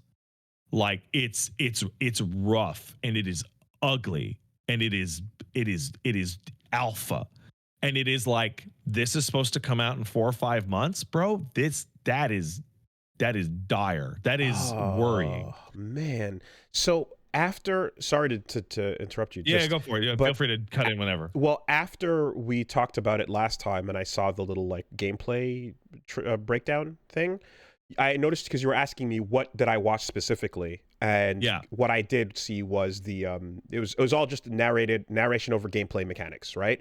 And I was like, wow, this looks really cool. And the idea of, and like, what was happening with the art style, I thought looked pretty bold and impressive, and I thought that was a cool direction visually for what was going on, and everything they described seemed fine, I guess, team thing. I later, when the conversation was done after the podcast, went and watched the short film concept thing, which was fucking rad. Absolutely. That thing was incredible. I completely missed that. And I was like, oh, fuck, that was the promise of what people's expectations were. Okay, so I'm going to stop you right there. I'm going to stop you right there, okay?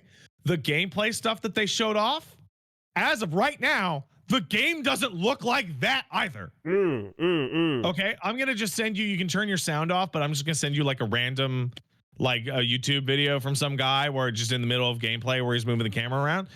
The game does not look good at all. It looks like profoundly unfinished. It is rough. And you know what? The game looking visually a certain way is not important. Okay, that's not the main thing. The main thing is that this does not look and feel like it is going to come out in 6 months. Okay. And it looks way worse than the stuff they have been showing. So I can see from look here that like the assets and the bold color choices and everything are as advertised, but I guess the lighting, especially outside, is not as dynamic as it could be. It is not. It's not there. It's not finished and it's not there. Okay. Right. Okay. So, okay. I see. My first thing is like, you should not have. I actually disagree with because it was a higher up decision when that price discussion happened to put the game out so people could see it. I agree. They should actually have not let people watch this version of the game. I think it gives a really terrible first impression. I wonder if they were forced to after a certain amount of time for maybe investment. The second thing, quarter, whatever, you know, is this is an extraction game, right? Yep. And for some reason, I talked about this when they showed it off. They're like, you know what we're going to do? We are going to do a 3-man extraction game. The game is going to put you into teams of 3. If you solo queue, you're going to be up against teams of 3. The way to play this game is with teams of 3. So what did I do? I went and got Dead Asuna and I got Quiet Viking and I said, come on the show. And we hung out and we played it in a match-made, pre-built, on voice chat during the stream team of people who all know each other and all had the same goal and started to run into like were you on problem. Discord comms? Yes, we were. Okay. And you know, my stream, if you want to go watch it, it's me and Dead Asuna and Quiet Viking. Thank you for coming on the show. You guys are great. Right on. And we did 5 or 6 games. So right off the bat is I couldn't believe how British Dead Asuna is. It's outrageous. I believe it's offensive. I believe it. But more than that is that I cannot imagine how miserable playing this game in anything but that scenario is. So it's an extraction game. So if you die, you lose every single item on your person. Yes. Right? Okay. So queuing by yourself is a nightmare because it has like Halo level time to kill. You know, in Halo multiplayer where like an engagement is like 10 seconds long. Okay.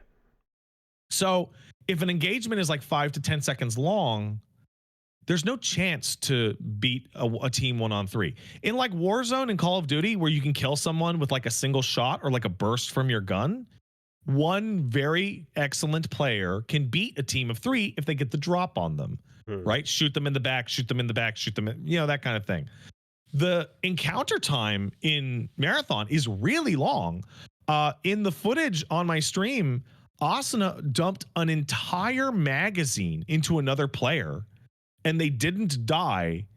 And then that other player's friend came around the corner and both of them focused her down. Okay, so like shields are a big thing.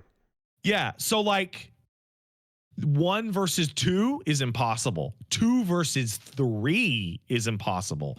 So if you're playing by yourself or with not the maximum amount of people, combat against other players is just not available as a genuine option, which is ridiculous because this is a PvP game.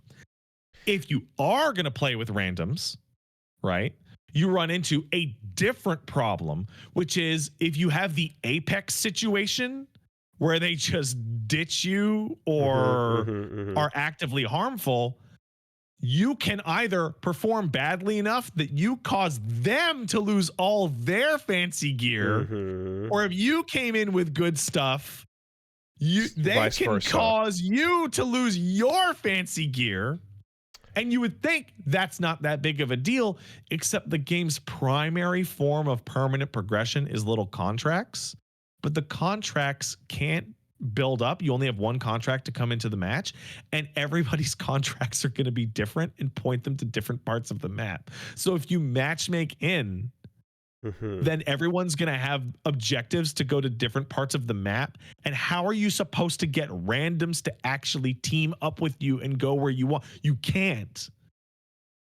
On top of that, it's an extraction game.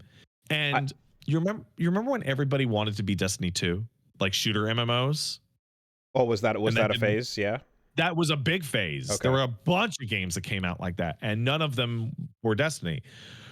This is the new trend is extraction, which is a genre for sicko freaks because it's so vicious and mean and punishing. Well, so I was about to ask actually because I remember. So Asuna, I believe, was talking about like when you go on a losing streak in these games, right? It's just start your in a fighting game terminology, everybody else gets to start with full meter and you don't. You're going to lose again. You start with nothing constantly, and if you have stuff saved up that you're afraid to lose, and if you do end up losing everything, there's nothing to do. It's about like being very careful and cautious. XP so what can be lost essentially.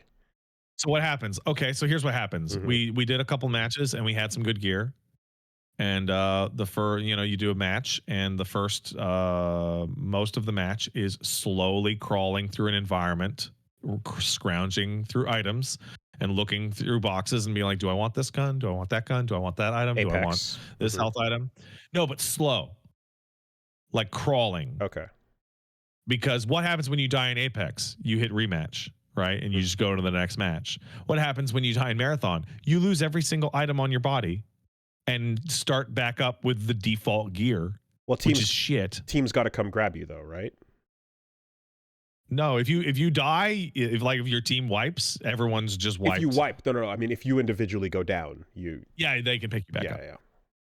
Yeah.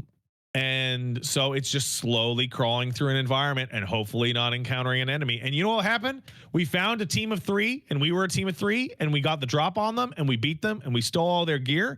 And then we walked about 100 feet, and a different team of 3 got the drop on us and killed us. And we lost every single thing that we got in the entire thing, and we didn't actually have any fun either. Okay, well, I mean, that dog eat dog moment, the bigger fish thing, that's the design. It's the point, right? Yeah. But my point is that the game's also not fun to play, which is the weirdest part. This is a Bungie game. People put up with all sorts of shit in Destiny because Destiny plays like a Bungie game, and Bungie games are fun to shoot guns in. This game is the slowest game they've ever made, like movement and all this stuff. It has the worst feeling guns. It has the worst movement. It just feels bad. Is any of and that slow? Is any of that connected to the fact that it's from Marathon, or is that just? I don't think so. Okay. Is there, because I'm like, is there a part of it that's legacy, or are we just looking at like we're not doing another Destiny thing, we're doing something that was established? Sure there's people in here who've played it as well, and they can the game legitimately like feels poor to control, and like that was supposed to be the saving grace. The saving grace was people like, well, I don't like extraction games, and I don't like this, and I don't like that, but it's going to be a Bungie game, so it's going to play hot. It plays bad. And so I have a very, very, very quick impression from Gene that I think sums the whole thing up, where he got the code last night when I was streaming and left to go play Marathon. He left my stream. He put my stream on his phone or a second monitor, and he started to play Marathon. Then the following things happened. Let me go find it. I asked him, hey man, how was it? And he said, it made me fall asleep. I woke up and your stream was over, and then I went back to bed. And I asked him, do you mean fell asleep with your controller in your hand? And he said, yes. I woke up full on with my controller in my hand on the exfiltration screen. Wow. I tried to do another game, but then I died and I lost all my stuff, so now I only have a knife. Wow. Okay. And the thing is like playing I mean, we were talking about this a little bit earlier before when you were talking about like City of the Wolves, for example, but playing with other people is also how you maximize your chances at fun. Absolutely. And so I played with people that I know and have known for years and I really like, and we were both sitting around going, damn. Sorry, we were all sitting around going, oh, I don't know about this. Oh, do you guys want to? And so like I feel like the ultimate like opinion having moment for me was that it was an alpha of a highly exclusive game by a generally well-liked company, and I was doing great numbers, and I had 2 guests on the show, and I played it for 90 minutes, and I went, you know what, we're good. My usual stream's 4 or 5 hours, and I did 90 minutes of it. I'm like, you know what, I'm just gonna stop and turn the game off. That is and the unfortunate. tipping point for me was that there's progression. There is a progression system. Like you do your quests, like, you know, kill this many people or get this many items, and they build up to permanent buffs, right? And that's cool. It's like faster sprint or, you know, stuff like that. And it has like a skill tree. I'm like, that's cool. And then you mouse over it and they last for the season. So it lasts for 30 to 90 days. So your actual progression that you're doing all this for is so that you can be a little stronger for like 2 weeks at the end of the season. And then if you ever peace out and come back later, yeah. Oh, don't worry, it'll reset. So, it is a really, really bad alpha. It is very troubling that this game is 4 or 5 months away. Almost every single thread on the Marathon subreddit is people going into it and going, why is this game built for 3 players? What the fuck are they thinking? It is acting as just the most vicious way to make it impossible to play. I wonder like if they it is this like it's just sorry after you. Oh no, I was gonna say, like, if I like, I guess just thinking about the past, I remember you and other people playing Destiny used to talk about like the shit that was terrible about those games, and then like how they, over time, I guess they kind of buttered them up until Taken King. Yeah, Taken King was great. Was really good. So yeah, I kind of wonder. And then Destiny 2 came and didn't have any of the good stuff from Taken King, and it took until Forsaken for Destiny 2 to become good, and then Destiny 2 was great. Yeah, for a while. So I kind of wonder, like, if this is a case of like, hey, maybe put it back in the oven for a bit. You know, people got their hands on it for the first time. You got a lot of feedback. Don't spit it out in a couple months just to watch it die, just to watch it get concorded. Take the time you need to make sure that your shit's actually I think fixed, this game is being like rushed out super hard. Because the thing that really says it to me is, like, one, it doesn't play well, which is weird because Bungie makes games that play well. That's always been the hallmark of that with the FPS. And it's like, it's a sci-fi shooter. Like, it should be like, just steal the Destiny shit. But the second one is the maps that are in the game right now are very small, and there is a big map coming after release that's a gigantic spaceship called the Marathon, which will likely be the game's primary map, but it's not there at launch. And the only reason I can think of it not being there at launch is that the game is being rushed out the door. Okay. The title of the game as a map is going to be post-launch.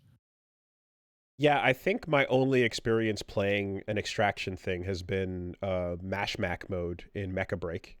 I have on Asuna said they had way more fun playing that with you. It was cool than they did playing this with me. It was cool, you know. As a and the thing is, here's the other bit. It was cool, and it was a way to like go and get like XP and custom paints and whatever, leveling up your equipment, etc.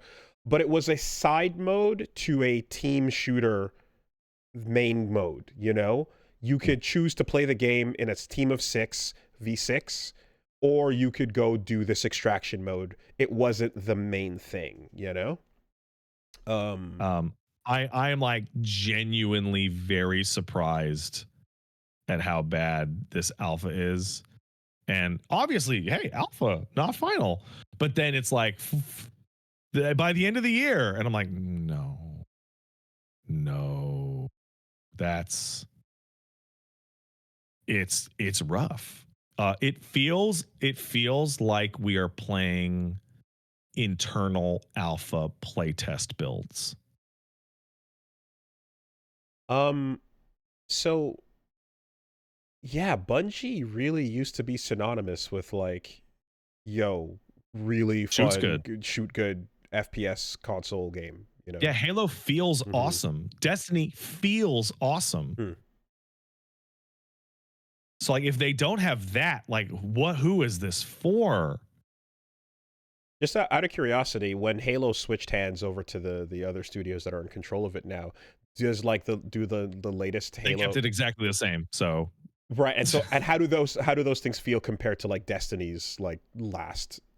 they feel like Halo. The big problem with Halo 4 was that the fucking I think it was the new enemy type were just not as fun to fight as the Covenant. Okay, but so like Master Chief feels good. Foundation is of everything else is still the same. And I as know it was. that Halo Infinite feels good, but you know.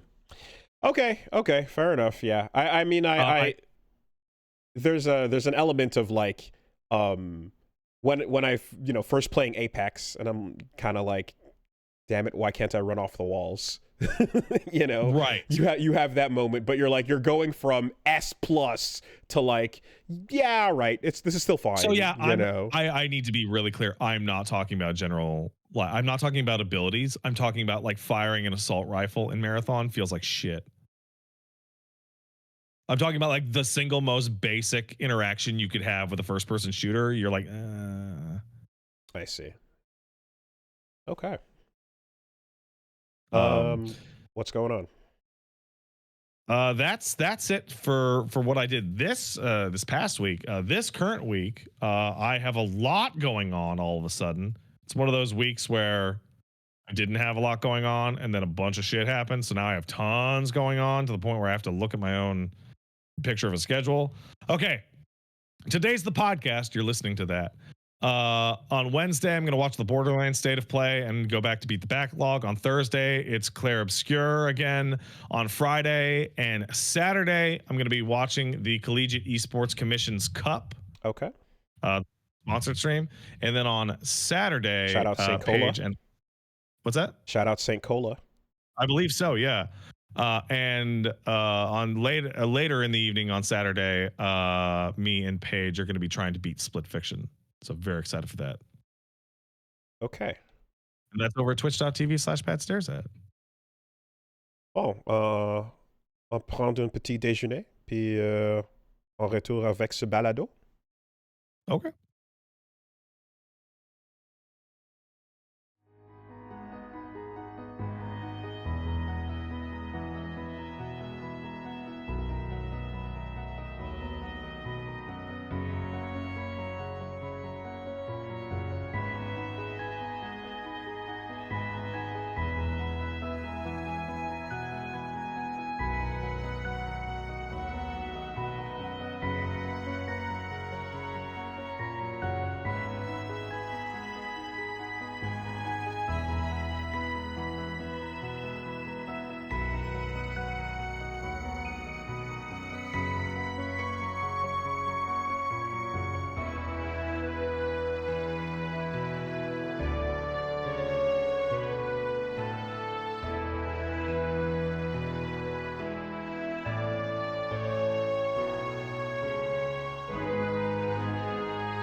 All right.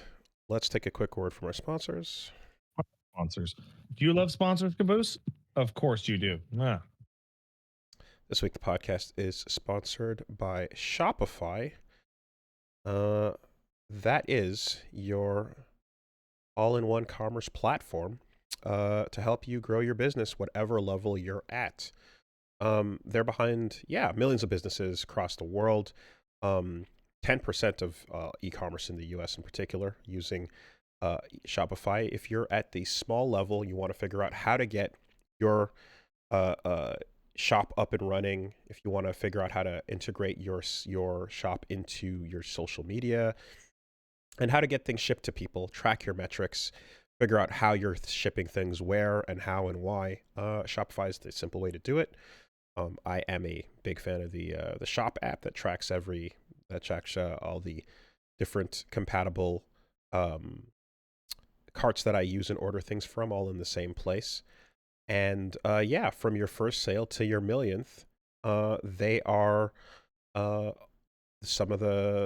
the e-commerce platform behind some names like Mattel and Gymshark as well. If you want to accelerate your content creation, they've got helpful tools to help you with your product photography, descriptions, things like that.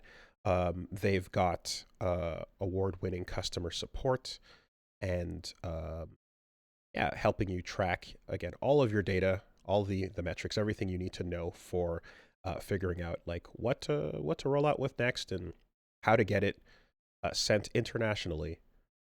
The best cart you can go with is Shopify. I am, of course, always going to tell the very simple but basic.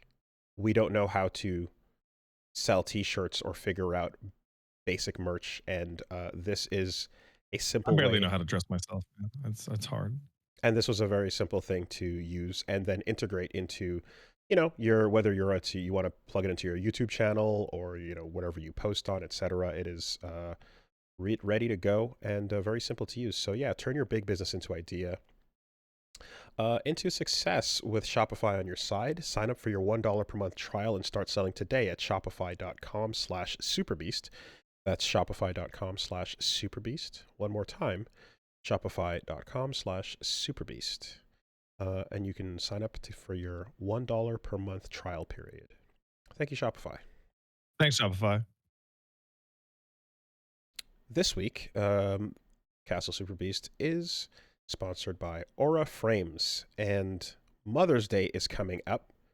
And as I've said before, straight up, one of the best gifts I've gotten for my parents and in-laws has been an Aura frame. They super love it. It's legit a really cool, easy to set up digital frame.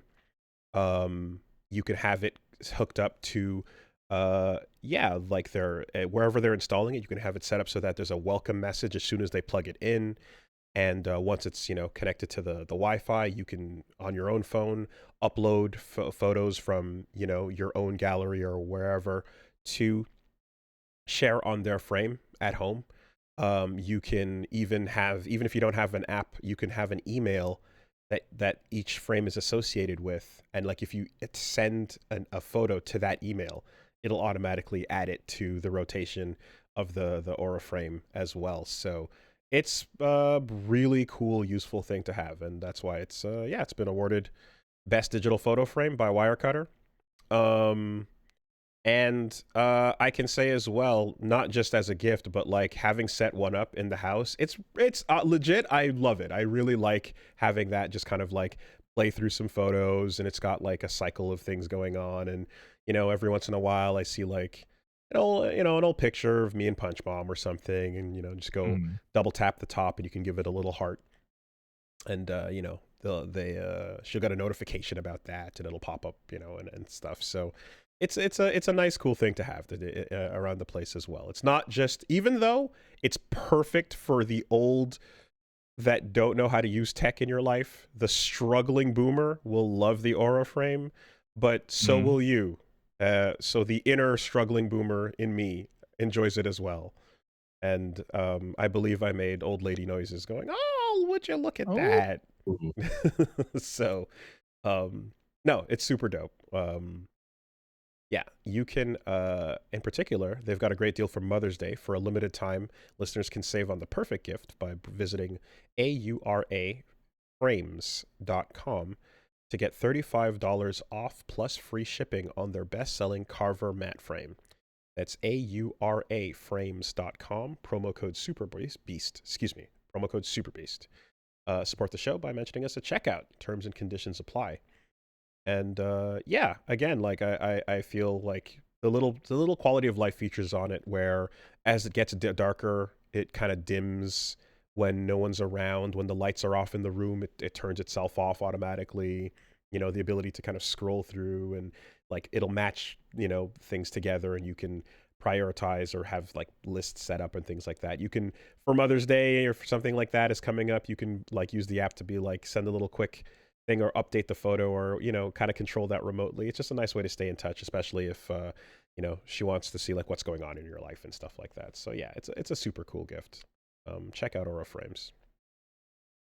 Thank you, Aura Frames. Thanks, Warframe. This week the podcast is sponsored by Factor, and that is your very simple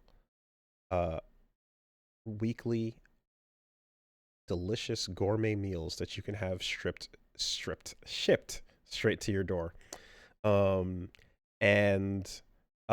Yeah, I am happy.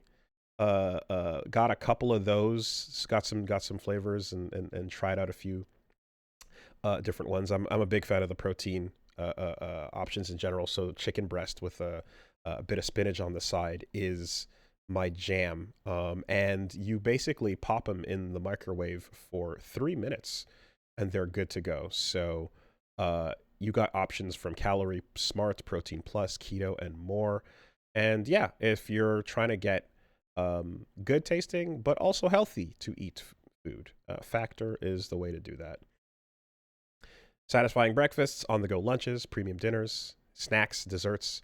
You can add all of that customized to your liking as well. And they are, it's very nice to be able to, for example, finish up like a long pod like this and then just hit 3 minutes and be ready to go with something that's, not going to do damage to my body, that's going to be healthy, that's going to taste pretty good. And I used to give into the temptation to order out in times like this where I'm like, ugh, I don't want to make anything, but then you just make a poor decision on having it delivered, and it's expensive and it's greasy, and you're gonna regret it halfway through the meal. Versus eating something clean that tastes good and you don't regret it. Not having the regret bite, that one bite where you're like, that one was too far, shouldn't have done it. I rarely have that regret bite, I'll tell you. I know the regret bite. I can feel it. It's when I start to slow down and I'm looking at it on the fork, I'm like, yeah, this is a regret bite. So I had that once. Yeah.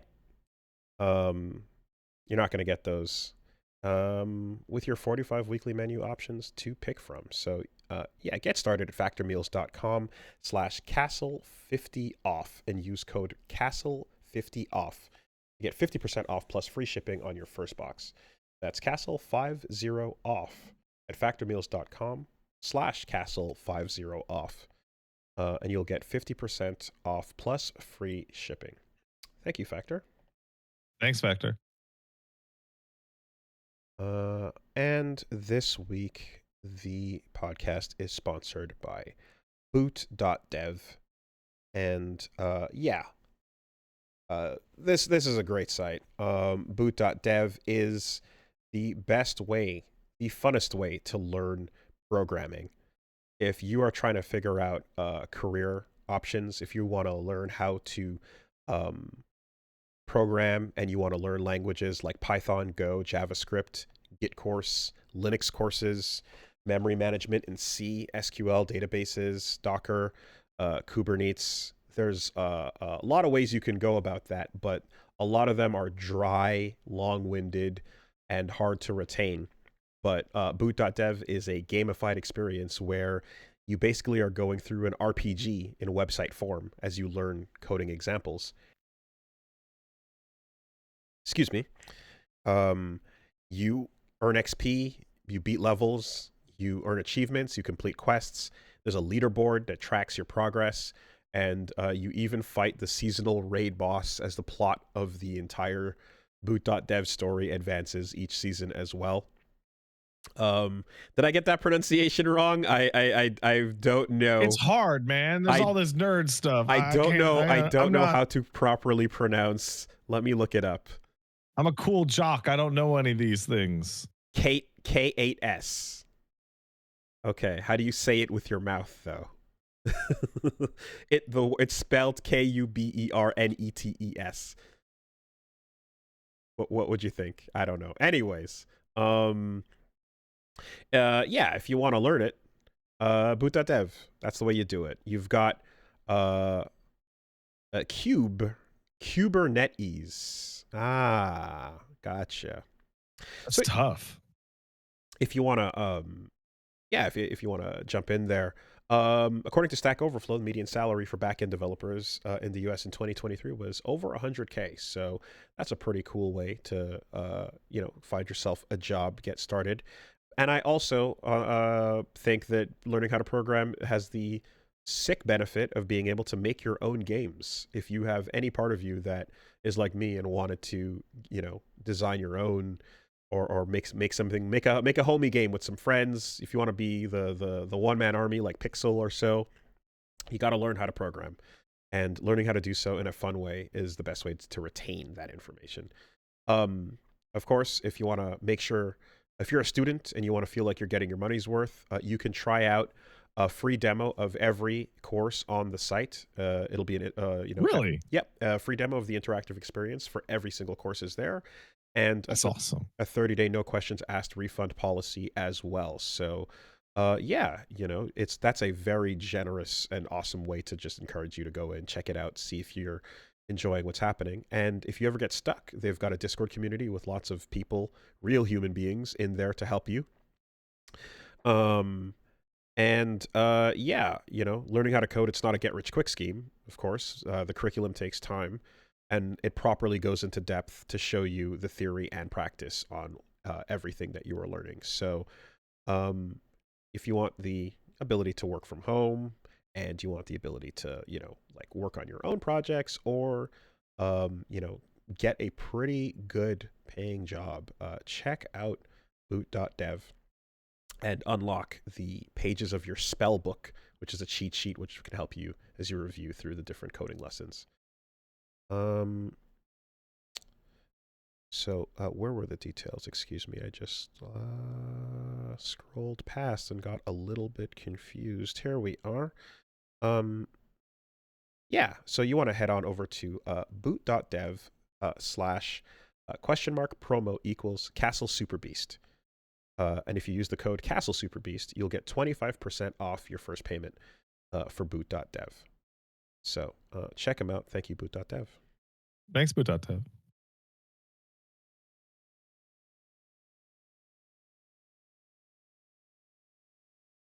All right. So as we were live, it seems like breaking news. EA has found another Titanfall game that nobody had canceled and found a way to cancel it. Yeah, it was the Titanfall extraction game.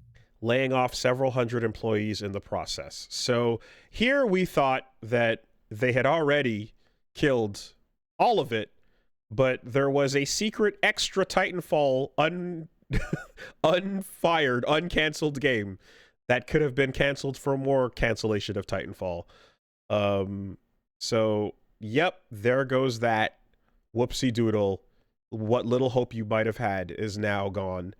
And time to focus more on Apex Legends and Star Wars Jedi.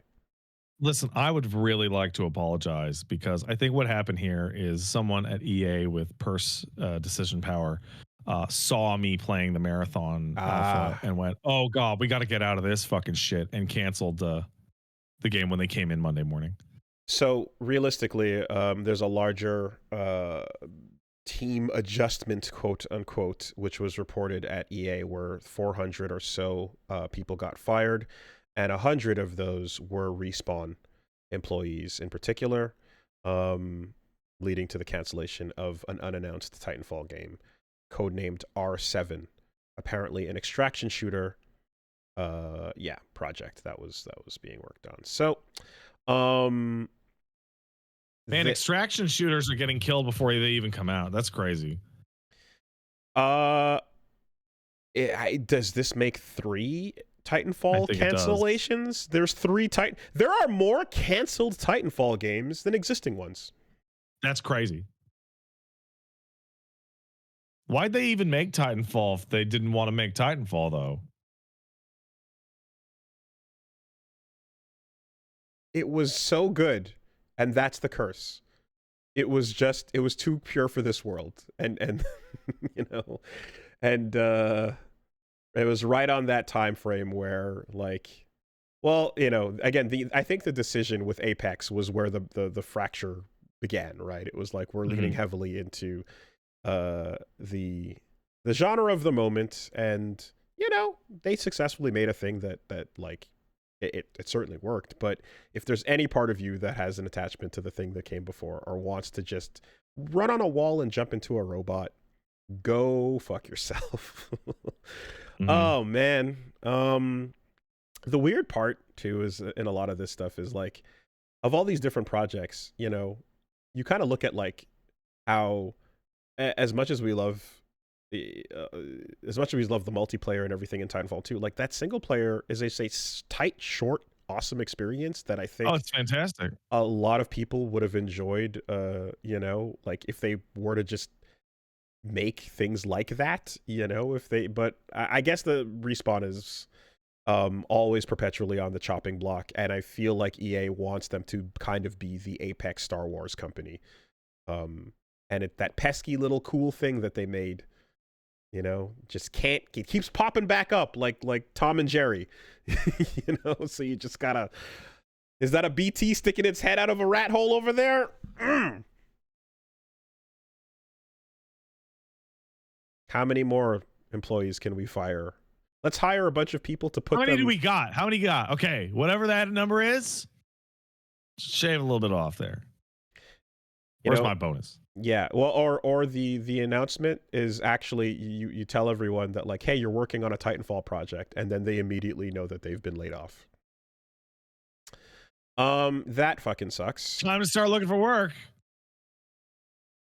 What a pile of shit. What a pile of fucking garbage. In the meantime, what else is happening in France game development? Well, on the one side is Expedition 33.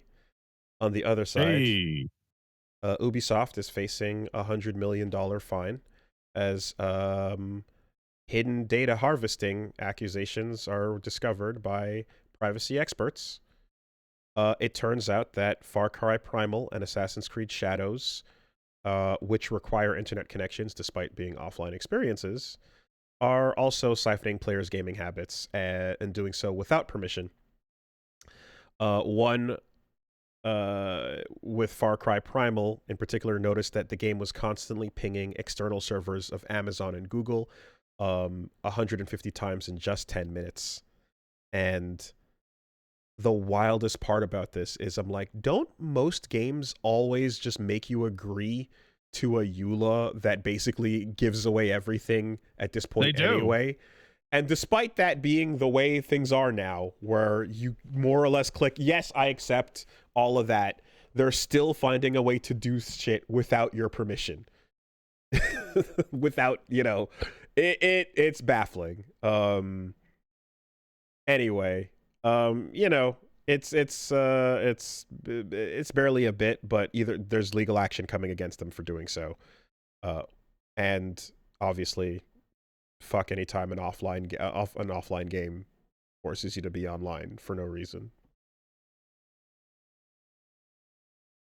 I don't understand. Like, it's just fucking incompetence in the course of their evil.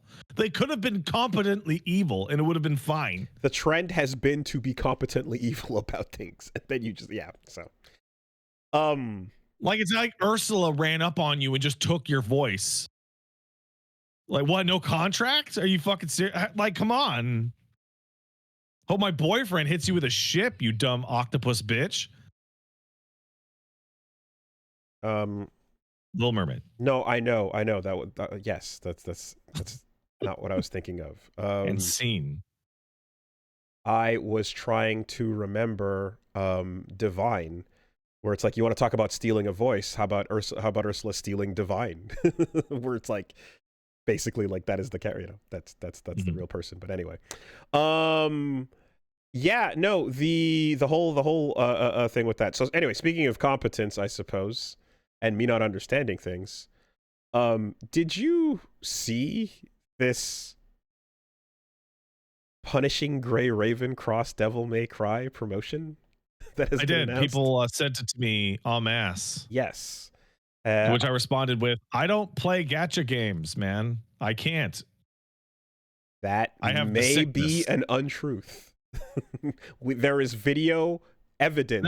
No. Like, I do the same thing every time. I go, maybe I'll play this one, and then I get sick, and then I'm like, no, can't play it. Okay, there we go.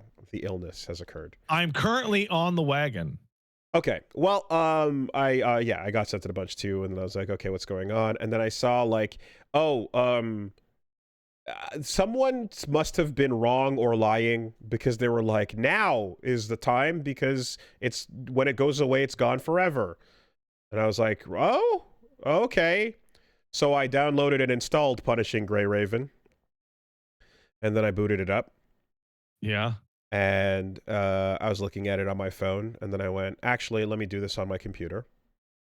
And then I did. And then I did the tutorial, and I was like, fuck me. This is one of them good, stylish, mobile feeling things that is like what Zenless was doing, where I'm like, oh yeah, oh no, you got it. You did a cool dodge, you did a combo. That's yeah, you're doing it. Got it. And then there was a title screen where I'm scrolling through a million things, and I'm like, okay, where's Dante? Where is it? Where Dante? Which the events that I see no Dante in any of the. Okay, which one of these buttons leads to the? And I couldn't. And then I was like, something's wrong here. And I went back online, and it has been announced, but it's not out. It will be coming out in China later this month, and then or in May, and then it'll be coming out internationally at some time after that. So it was just a preview of that content. I was like, okay. So I bring it up because the integration of Dante and Vergil into that game is phenomenal. Yeah.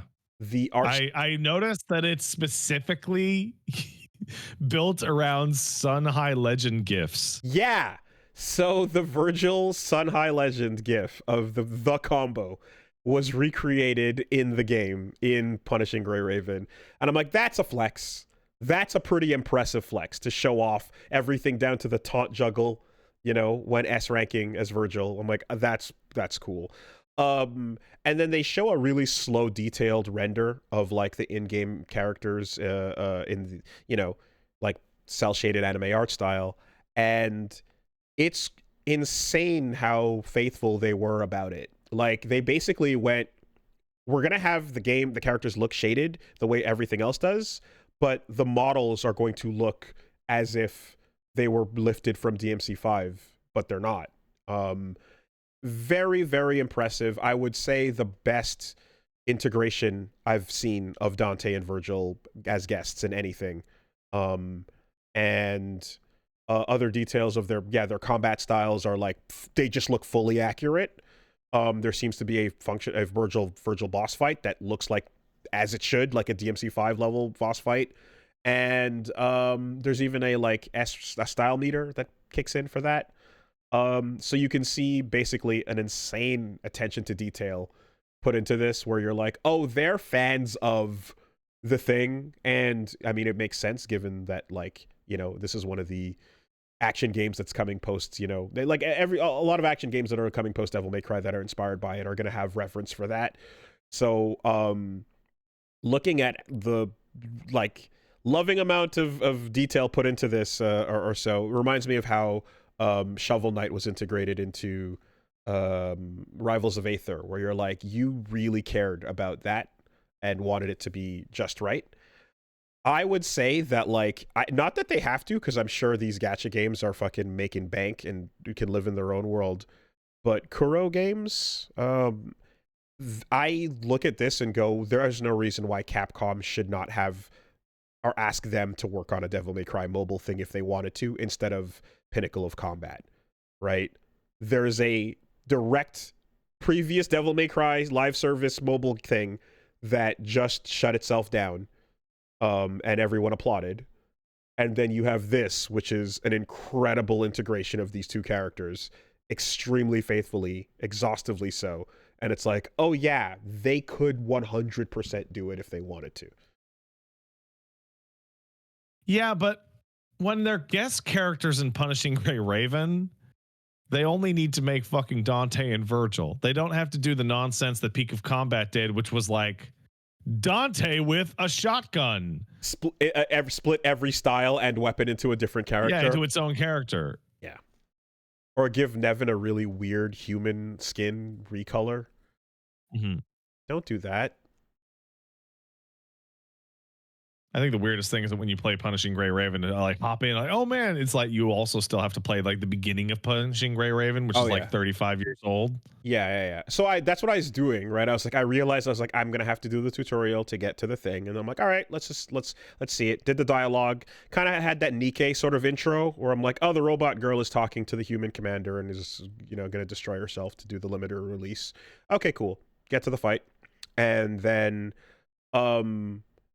after that, I saw the conversation kind of kept going, and I'm not gonna lie, I just hit skip, and I was like, yeah, take me to Dante, and he wasn't there yet. No one. All right, there you go, we're done until it comes back.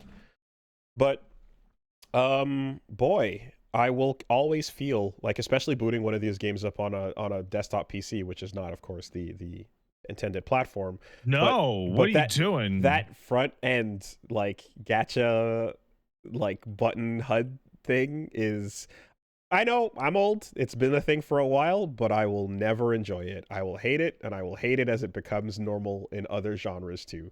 He'll hate it so much. It is awful. I don't mind the character up front as a, like, you know, a part of your, like, showing off, you know, part of your game design, or your characters, or your heroes, your champions, your heroes, you know, that's all fine. I have no issue with that. I hate the fucking everything around it that is not a menu that is meant for humans. Mm-hmm. Well, these are the new humans. Yeah.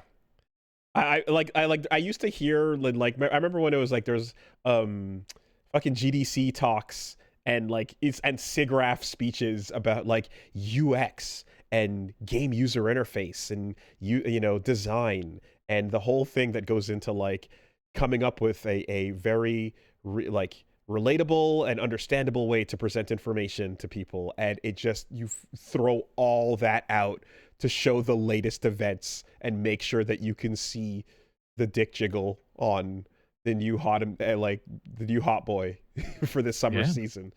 Yeah, this is the summer boy. Oh boy, summer boy. All right. I don't like that term. Yeah, you do. You love it. Summer boy. Summer boy is here, and he's gonna take all your pulls. Yeah. Okay. All right. Okay. Whatever you say, buddy. Hey, Breath of Fire 4 is suddenly on GOG. Fucking great. That game's been. That's a good game. But boy, has it been hard to get a hold of. GOG's great. Sick. They're doing good stuff over there. Unexpected, out of nowhere. And, you know, there's a bunch of quality of life, like, obviously, like, since PS1, you know, things they've done. Yeah. But the surprise Capcom Classic release showing up out of nowhere is pretty cool. And it's $10. Mm-hmm. Alongside that, Expedition 33 sold 1 million. Congrats to them. Very cool. And so the Oblivion remaster came out, and folks have been looking into it. And I'm probably going to get some of this wrong, so bear with me as I try to relay. I played Oblivion 20 years ago. I'm going to try to relay this information as best as I understand it. It takes place in a location. However, yes, that is true. However, Morrowind and Skyrim take place in other locations. Wow. Okay. So the regions on the map for Oblivion show you the other continents that are parts of the other games that don't even so have Skyrim's to be to there. The north, Morrowind's to the east. And you can actually go to those locations, though unintended, and see that the geography is there. It's pretty empty, but you can walk around the entire landmass of where Skyrim takes place, for example. And like they've essentially created, what is a giant map that can be used for future reference for further things. In Oblivion, there was a quest way back in the day where you would get up really high and you could see into Skyrim. Okay. Huh. That was I don't remember if you could do that for Morrowind as well. And it was just looking at the land mass from a distance. Yeah, you can see the throat of the world, which is the big mountain. Okay, so it's not being rendered for no reason. It's no. There is a quest that brings you up there. Okay. And Boundary Breakers have also found what they believe the location for the Elder Scrolls 6 is going to be, Hammerfall. Really? And that is something that is also a landmass that stretches beyond render distance, but is a part of where you can get to. I don't know. I thought it wasn't going to be. I was under the impression that it wasn't going to be Hammerfell. It'd be the Black Marsh. Well, maybe that's just Cope. Maybe that's just where I want it to go. This appears to be people speculating on shit, and I'm just like going off of what they're saying. But Boundary Breaker is showing off the different places that go further beyond the where you're supposed to be able to see, and some of the screenshots include Hammerfell, home of the Redguards, and the rumored setting of Elder Scrolls 6. I don't know if that's. I don't know. I just hope we don't go to Elfland. I would hate that shit.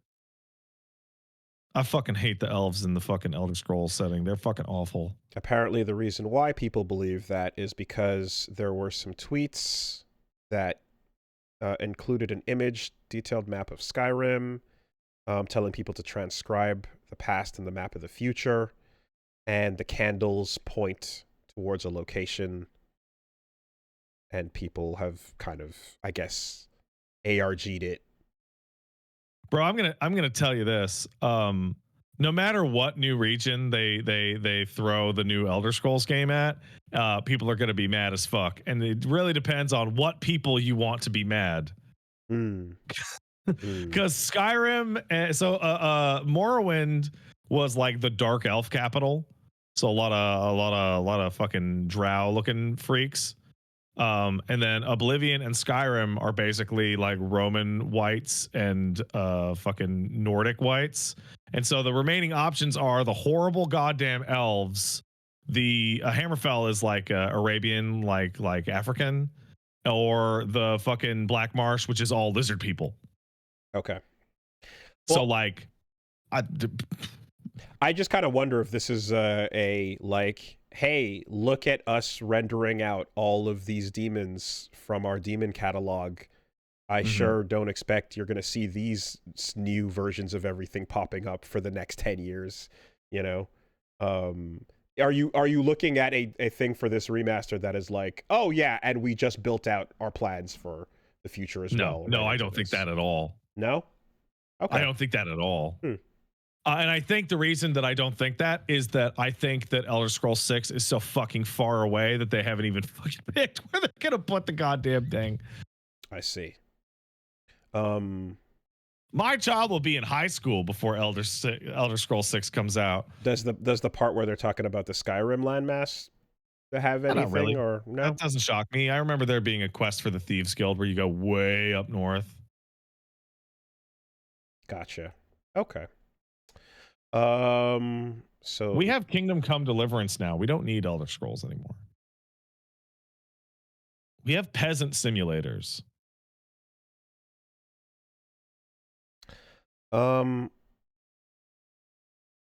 What else is going on? Oh, okay. So, you know, okay. So let's start backwards here. Okay, let's go backwards. A news story has broken where Russia is seeking to seize assets from World of Tanks bosses amidst claims of extremist activities due to Ukraine support. And so this is a story, and looking at it, it's like it's the history of wargaming is surprisingly complicated. Because it was located in it's located in Cyprus, but it was also in Belarus, right? And when the climate changed, when war fucking broke out, the company split into two companies, one of which is Wargaming, and the other which was Lesta, which remained in Minsk in Belarus. And they basically were like, yeah, we have nothing to do with each other. And they were like, we're two separate things or whatever. Then their businesses are no longer involved. So they continued existing. And then Wargaming in Cyprus had some events that were fundraising for ambulances in the Ukraine, in Ukraine. And that has led to basically Russia seeking to seize assets and basically and shut down Lesta, the side company, or the other company, which is now completely separate from when that split happened, right? So some crazy shit's going on with that. And they're saying we have nothing to do with the original Wargaming because since that split happened, you know, we're our own thing and we have nothing to do with that. And Russia's like, we don't believe you. And so that's what's happening with them. And as I'm looking at this, all I'm thinking is no wonder weapons and machines and plans and shit were being shared on those forums. There absolutely must have been like some sort of wild security exchange of sorts happening through people arguing on World of Tanks forums. Because you fool me once, you don't know that. You shame on me. That. Fool me 8 times. You don't know for sure, Z's. When we also that you're thinking of War Thunder right now. Oh my god. World of Tanks doesn't have that problem. I'm stupid. I'm sorry. I thought that okay, it was War Thunder, not World of Tanks. My mistake. World of Tanks sponsor this podcast. That means they're cool. I mean, that was a long time ago. Yeah, I'm thinking of like that was the one with Arnold sticking his head out of the tank with the cigar that one time. I believe so. Okay. Well, never mind. All right, want to talk about Elena? Heal me, man. Can I just say that they showed off the Elena trailer and she's coming June 5th and people are going to get their hands on her at Evo Japan. And they understood the assignment and did almost everything right, because who the fuck? She looks great. Who is she fighting in that trailer? Akuma, her only friend. And because they're best friends. That one little joke moment is super canon. The only friend, the only contact Akuma has is Elena, and she's really good at talking to wild beasts. So she's friends with everybody, and Akuma's like down for it, and they're gonna have this great like lucky and wild relationship, and I can't wait to see what they do with that. That's a whole lot of fun. Especially now that Akuma is a friendly fruit seller, and He's just chilling like that one piece of art way back in the day. Indeed. So that's a lot of fun. And I'm looking at that costume too, and I think the classic costume is the best model Capcom has ever made. It's pretty great. I prefer the new costume. Wow, you're the only one. I do. Yeah. I don't like her new hair at all. I really don't like that bang cut flat look. But old hair on the new costume would be great. But the old costume is impeccable, and like they did such a good job with Mai that you can see like I was like, oh, they want to make sure the guest character gets as much love and, you know, like gravitas to make sure that they're done justice. And it's like, no, our own characters, and we're just leveling it up. There's a screenshot. There's the moment of her putting her head up and looking at the camera, and I saw it side by side with the Third Strike artwork of Elena, and it looks dead on, insanely accurate. The most impressive thing I've seen. So she looks great. Move wise, yeah, we're seeing all this the crazy shit you're expecting to see. They took her overhead mallet smash kick and put it into this new like rolling links song move. You can go to the Steam blog to kind of read about like how they've changed the moves and stuff, and it is interesting to see like how they've adapted her to this system, because no matter what, she has really long limbs. She's got like tons. She was insanely strong in Street Fighter 4 in particular, but they teased healing because they knew, like, everyone's wondering, what's it gonna be? Say the line, Bart. Healing. You know, well, it's a jump scare at the end, right? It's cut like a horror movie. Now, luckily, healing is part of a move that needs to hit. Yes. And more importantly, like healing could be strong in Third Strike, but it was a massive, insanely powerful broken thing in Street Fighter 4, because the way you built up your ability to heal, your ultra, was by getting hit. So take damage to earn the ability to heal your life back, and then do it again. and do it again. And do it again. And do it again. Whereas beforehand, you had to attack and hit and do damage to build up your meter, or whiff buttons, and you know, it was based on like you're fighting, not based on how much you were getting punched in the face. So that's a big difference, right? The resource that you built was way too free in that game. Now you have to land that super, and then you forego a little bit of extra damage on her level 2 to do the healing. So yeah, I think that's cool. Seems fine. Seems fair. I imagine there's not going to heal too much either way, right? They're going to forego a little bit. Yeah, focus meter. You could also just focus and backdash to build up ultra as well in Street Fighter 4. So, you know, but I think Third Strike characters should be able to punch to get meter. Stand back and go whiff buttons. Yes. Yeah. And the new stage looks excellent, looks really cool, like the new music is and everything. I think the new stage looks absolutely incredible. I'm probably going to play nearly exclusively on it. The art team is like improving. We're watching them get better over time with each thing, and that happened in the last game too.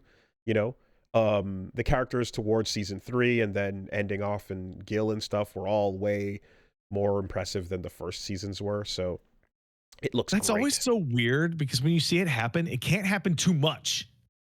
Because if it happens too much, it gets super strange when the new guy looks way better than the old guy. Yeah, but they kind of committed, right? Because it was around the time of Cody and Blanca joining Street Fighter V that we saw them adding those extra little animation flourishes to their moves. You know, so Blanca does the lightning and then stands up and kind of like puts his hands up and down, or like Cody lands like a zonk knuckle and then tightens up his tie. You know, and it's a skippable animation, but it's like a baked in little flourish for each little thing. that only started coming charm, baked in auto taunts kind of thing, and they only started coming later with those, you know. So yeah, I think they're just like, nah, make it look good, and if the early characters look worse, then so be it.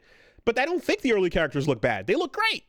It's just it's going from great to fucking amazing, you know, great to excellent. So that was great too. And yeah, instead of just taking the supers that she always had, which were spinning beat, the brave dance, and then like healing, she's now got like just a straight up anti-air, like, you know, and combo afterwards, super dupe essentially. Revival dance is the level 2, and then Song of the Grasslands, where she just fucking juggles your ass up and down into the camera. More than any of her new moves, I think the fact that they start that trailer with her heavy kick just blowing up DJ in his drive rush is the part that, like, yes, because that's a amazing, lovable heavy kick. I love that heavy kick. I seeing her roll under fireballs always gets me excited, because I'm like, that's a new thing, and anything that says fuck your fucking zoning feels like, ooh, nice. Well, I mean, she's a third strike character, right? So she should have something to ignore fireballs. Like, I don't care. I'm rolling under it. And if you let me roll twice, the next thing that happens is going to be really strong. But it's also now the only way to do her her overhead mallet smash, the kind of like rainbow arc kick, is out of the roll. So you can't just... All right, that's fine. It used to be super fast and hard to deal with, you know, with how fast the EX version was, but now it's like, yeah, you have to earn it with that.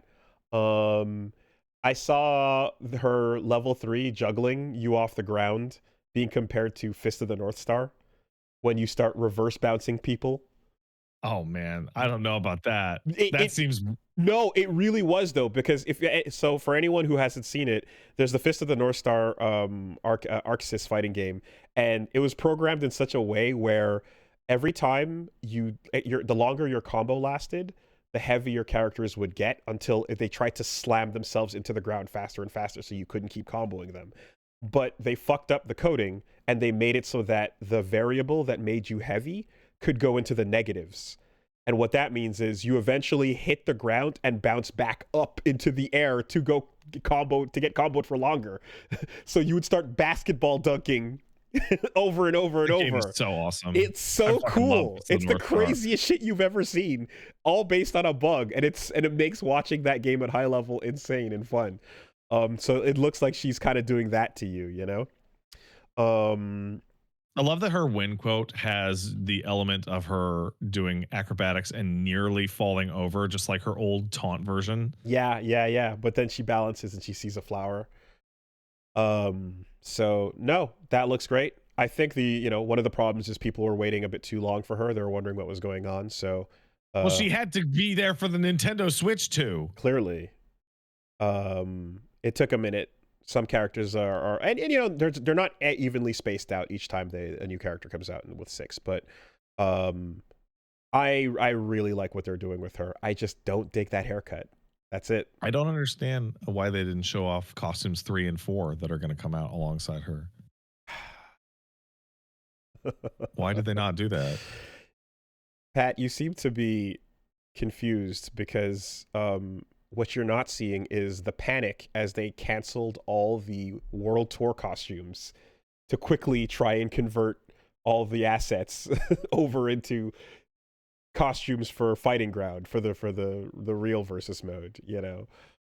That thing, dude, World Tour must be making like insane money. They're not telling us, but it must be making some money. It's the only reason why, you know, like it has to explain why they're spending so much time on that. But and I do see too as well that people do reflect on the fact that there's a lot of people that really casually enjoy like playing in Battle Hub instead of having to go to ranked or even looking for casual matches online, because just walking around the arcade, sitting down, getting some good games in with people, showing off your costume, etc., is like a fun thing to jump in and do every now and then.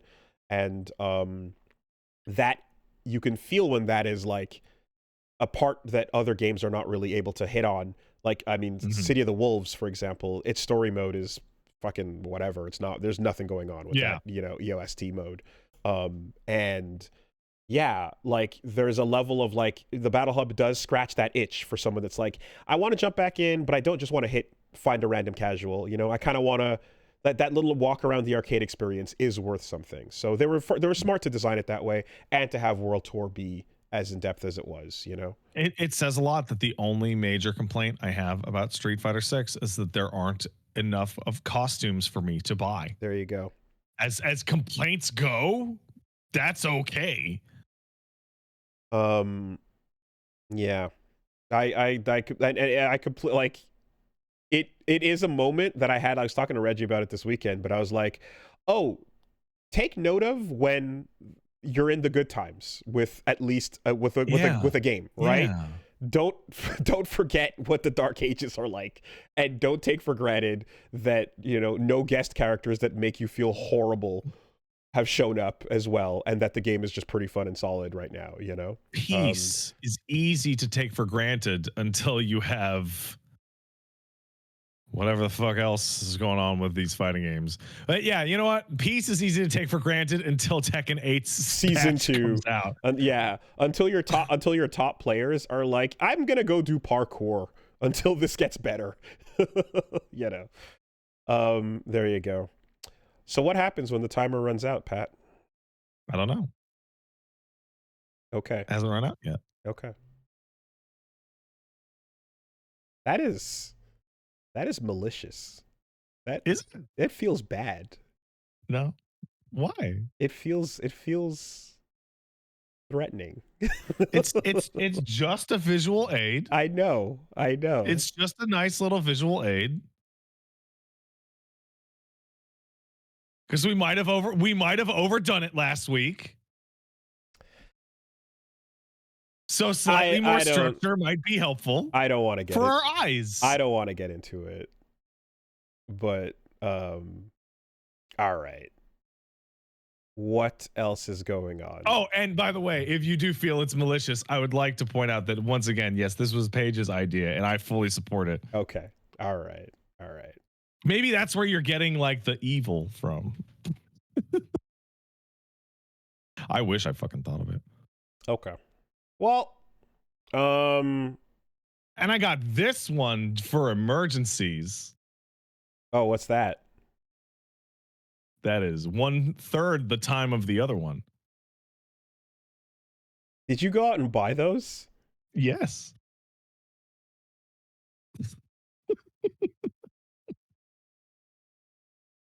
No, these are Stan. I see. And when little Wooly shows up, I'm probably gonna super glue his ass to the top of the. Oh no, that wouldn't work. It's an hourglass. I see. I see. Okay. All right. Well, I will either internally feel a pressure to quell my passions, or I will ignore. I don't know. We'll see. But you could get a gigantic sign behind you that says "Wrap it up" when I'm talking about an MMO.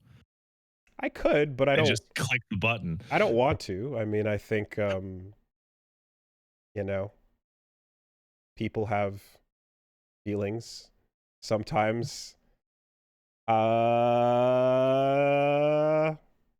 Yeah, sometimes it's a bit exaggerated, but anyway, it's fine.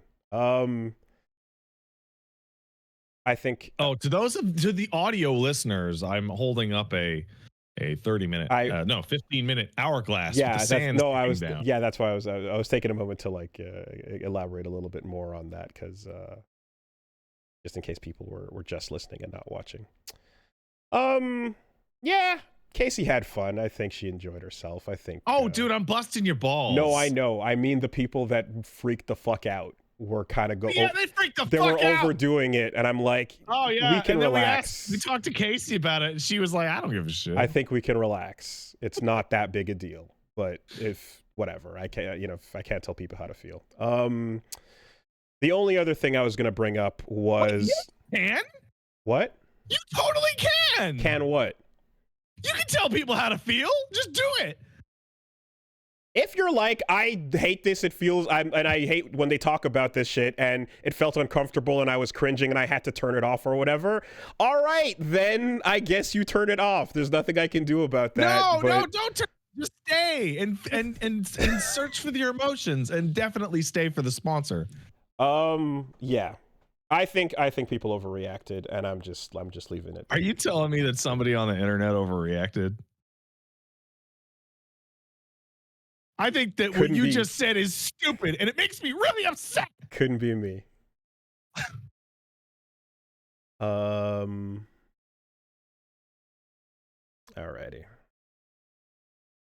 I was going to talk about the time when Baldur's Gate 3 considered making DLC, but then went, why? And then they didn't. I don't understand this story because they did make DLC. They made tons of it. But it was all just in the main game. It was just called updates, I guess. Yeah, I guess like so. They put out 12 classes and then epilogue for free. Like, they didn't have to do that. Yeah. No, it's officially just a weird, unfair, nothing can be compared to this type of story. Because it would be great if any other game was able to pull off what Larian did here, but it's just what can. The closest thing I ever think of is when Bayo went, oh, we were thinking of adding extra weapons as DLC, and then we said, nah, put them all into the base game. That was sick, but it's got 2 years. Like, so for context, my baby got born, and then Baldur's Gate 3 came out like a week later. Like, my baby is Baldur's Gate 3 years old, and Baldur's Gate 3 is just finished its DLC rollout now. That's one Patrick's baby's worth of DLC for free. I'm hoping that even though the conversation of like just do it like Baldur's Gate 3 is one of those like it's such a ridiculous right, but I think what will hopefully happen optimistically is that it's like, okay, maybe you'll see people just start doing the part that they can do with the time scale, budget, and team size they have. If they were like, yeah, maybe we could do this thing or that thing. More to the point, I'm gonna wait till I beat the game. But assuming that no balls are dropped and everything continues to be tight, I would tell people, I'd be like, yo, aim for that fucking Expedition 33 type shit. Hit that AA pocket if you're considering. I think you should obviously aim for whatever you can actually hit. Yes. But the scale back is so acceptable when the pieces are fantastic, So like Larian did something really strange where they had a certain scale in the first act of the game, which is the largest act. And then they just started to like scale up infinitely because the early access did so well. And then the full game did so well. So they just kept scaling up. But I think that's weird. It is. And I mean, like, it's a bit of that Hades kind of philosophy in a way, but like, yeah, they were prepared to just expand outward. But I think the important thing that kind of might get lost sometimes in talking about how solid BG3 is as a product is that you don't want to mistake scaling for quality, right? Just because you did more, built more, doesn't mean it was all good. Every time we talk about the amount of things you can do in Baldur's Gate, they're good things, right? They're all good things. Like it's like, because we had the whole not empty calories. We had like a Ubisoft generation of what if we put more things on the map, right? And it's like, are they the same things? Ubisoft? Yeah, more nothing. Fucking filler. The problem is that the scope, like. The pencil pusher nerd at wherever, he can understand there's 800 quests in the game. He can't understand, but are they good though? Because you can't put that on a spreadsheet. Man. But you certainly can be like, hey, junior game designer, take 5 quest types and expand it into 800 of them, right? Like change the assets a little bit here and there, but overall, assassino. Okay, go catch the thief. Like you just, kill 12 wolves and get their asses. Like the idea that the Baldur's Gate 3 is this new giant insane standard for an RPG, in terms of the amount of freedom you have and what you can do.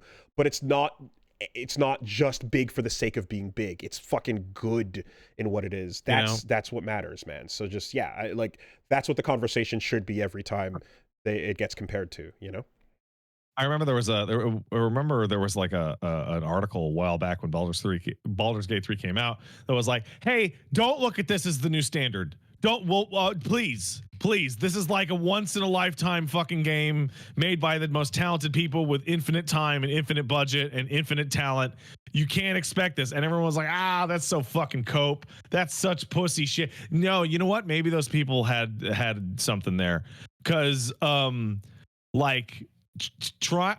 can imagine a team attempting to we're gonna do Baldur's Gate 3, but us, and just hitting a wall and dying. Like driving their race car directly into a brick wall. Well, we completed the entire cycle of is this the Dark Souls of blank, right? Becoming like the punchline. And then once we got past that point, you're now still seeing Souls-likes in and a ton of things that are just like forever carrying over. Like it changed its genre and then a bunch of other adjacent ones as well. So I feel like that's a slightly different situation, because one of the reasons Dark Souls became like this incredible template was that Dark Souls doesn't have any fucking cutscenes and voice acting and it's so fun. It's like, bare in terms of like raw assets, it's pretty bare bones. Yeah, the most exciting things that happen are the boss fights.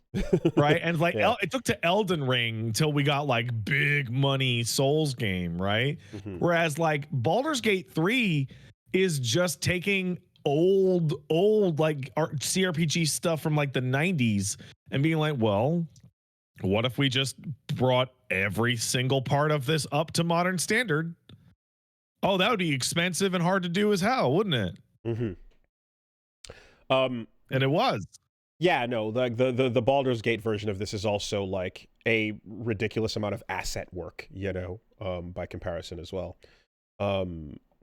But speaking of Souls-likes and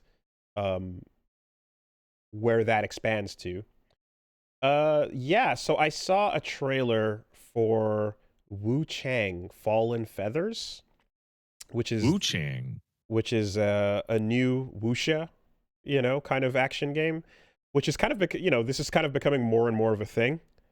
And I would say that like especially after Wukong, we're seeing like a ton of these like wuxia action. I'm gonna just assume this is a Chinese game. Yes, and particularly because this looks like and Chinese martial arts, big China vibes coming off. Big China vibes, big China martial arts, big China swordplay, and explosions and characters with drapery spinning and talking to each other.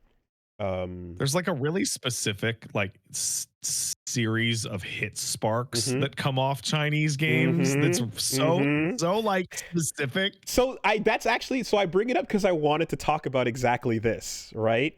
Because there was a time, I would say, because at this point it's now becoming an identity, but there was a time where at first you're like, oh, okay, there's like a Souls-like thing, but remixed with their own take on it, their own flavor. But then you're kind of like, oh, but now you're styling a bit more in a way that is like okay, you know how like a Souls game will have like it's slow, whatever, like boss fight spectacular kind of moment, but then like stylish character action shit will be like more high octane, more over the top and all of that. Yeah. And then there's these moments where you kind of hit that in between. I would say like when Sekiro was like at its like last boss and shit like that. It's kind of that at its hypest moments, it's kind of doing that in between thing where you're like, this is almost style Souls a little bit, and so it kind of feels like this is that as well, but they're constantly sort of hitting that in between space.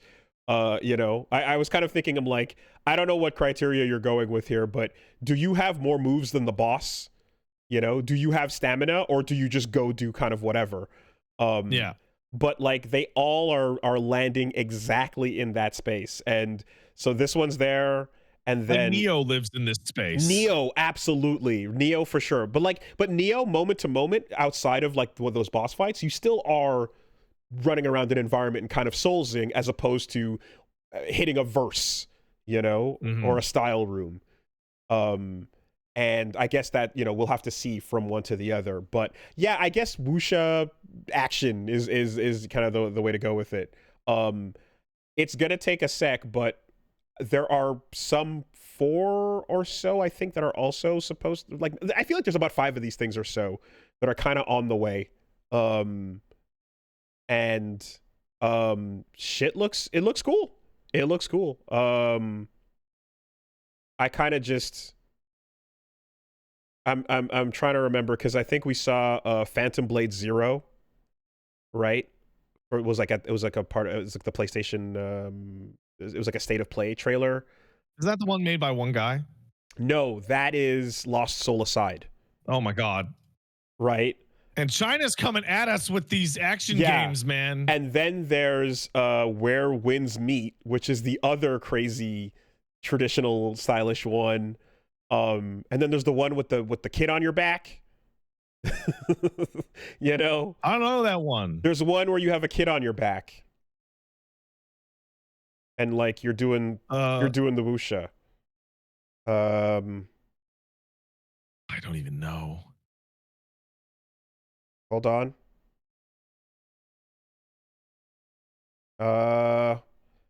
Battle of Antara? What the fuck? Yeah, okay. The Perceiver. Well, yeah, there it is. Yep.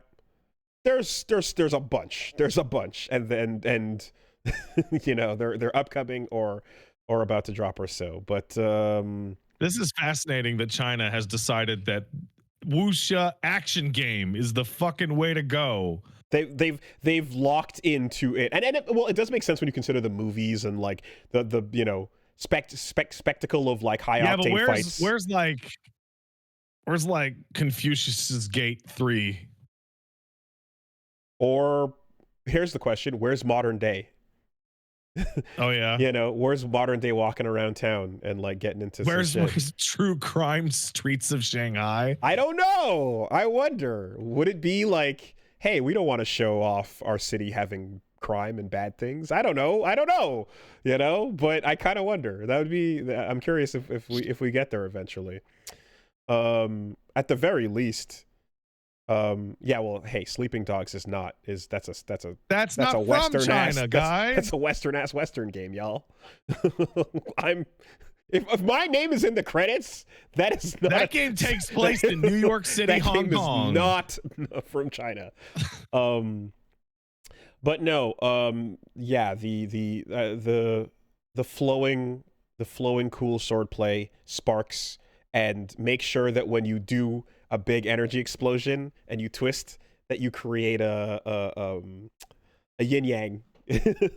with a yin yang pattern with the petals of the flowers. I'm like, yeah, there it is. So yeah, this one is WUCHANG Fallen Feathers. All right. Let's take some letters. Okay. Get this one. Word? No. Damn, it's like that. I just wanted to do it. If you want to send in a letter, send it to castlesuperbeastmail@gmail.com. That's castlesuperbeastmail@gmail.com.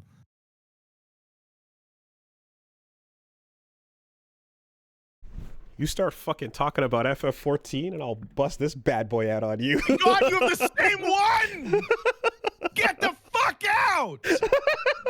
I don't. You have the same hourglass? I don't. It's not. But that's why I asked. Highly similar. But you know what the difference is? What is it? What's that say? Oh, that's more combat? No, this is the same. This is the same hourglass. Okay, well, this is the. I just have the generic one. I have the Mortal Kombat branded hourglass. How long is that one? I don't know. Maybe like 15 minutes or something.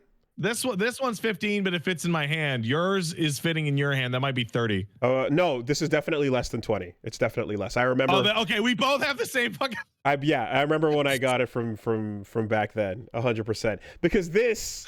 So your hourglass is to limit fighting games, but mine is to promote them. Because this is from what's his name, Garrus. Hey, listen, let me ask you, is that the hourglass that you use to tell you to stop playing Mortal Kombat after you started? You start playing Mortal Kombat and then you flip it over, and then 15 minutes later you're like, all right, that's enough. I have combo broken your anti-fighting game hourglass with a fighting game promoting hourglass with a Mortal Kombat we'll logo. Fucking see how this works out. Because Garrus, that's why. Fighting games! You can't stop me! Try!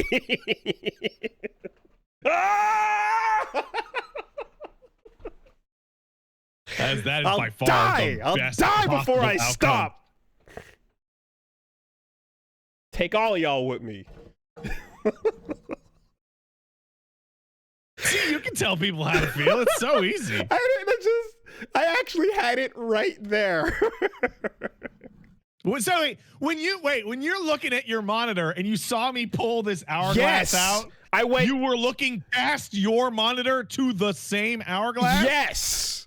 Going, you have the MK hourglass? Okay. No, I would never have an MK hourglass.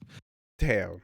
I'm glad that it's MK2. It's like, yeah, that's the one. That's the fucking fighting game hourglass. That's technically a fighting game.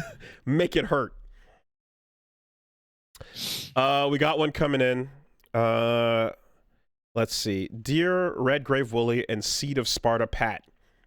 Howdy, my name is Jamie, and longtime fan who owes two of you something, owes two of you for getting me into DMC. Writing for the first time after listening to CSB talking about Netflix's Devil May Cry and the rug pull it ended up being. So I wanted to ask, what are your worst experiences with Trojan Horse adaptations, and why do you think these damn things keep getting made? I'm specifically talking about stuff that looked recognizable from the outside, but were only masquerading as the material it claimed to be. For as awful as Ninja Theory's DMC is, I don't count it because it had the decency to not wear the skin as the rest of the franchise for the most part. All right, I'm gonna just tell you right now. I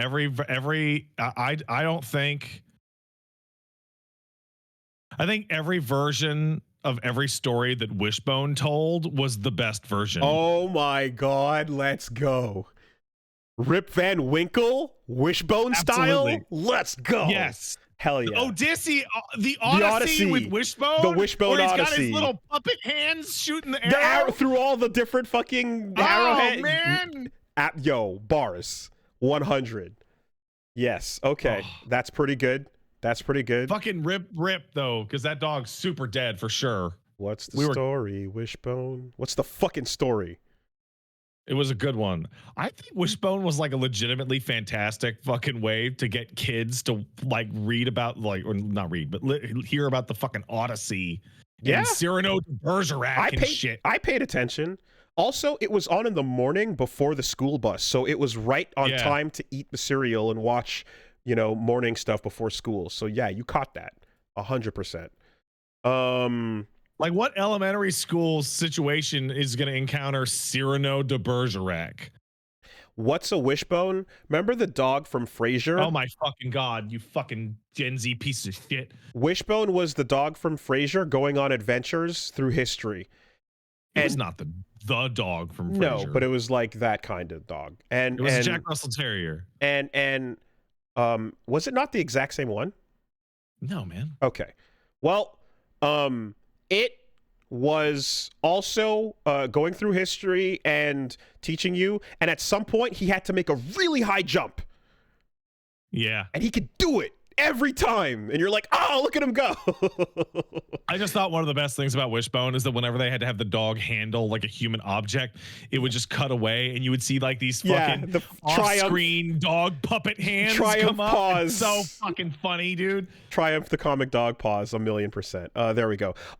As far as Trojan Horse media goes, I mean, so yeah, okay, you got that. Cats. Can I say cats?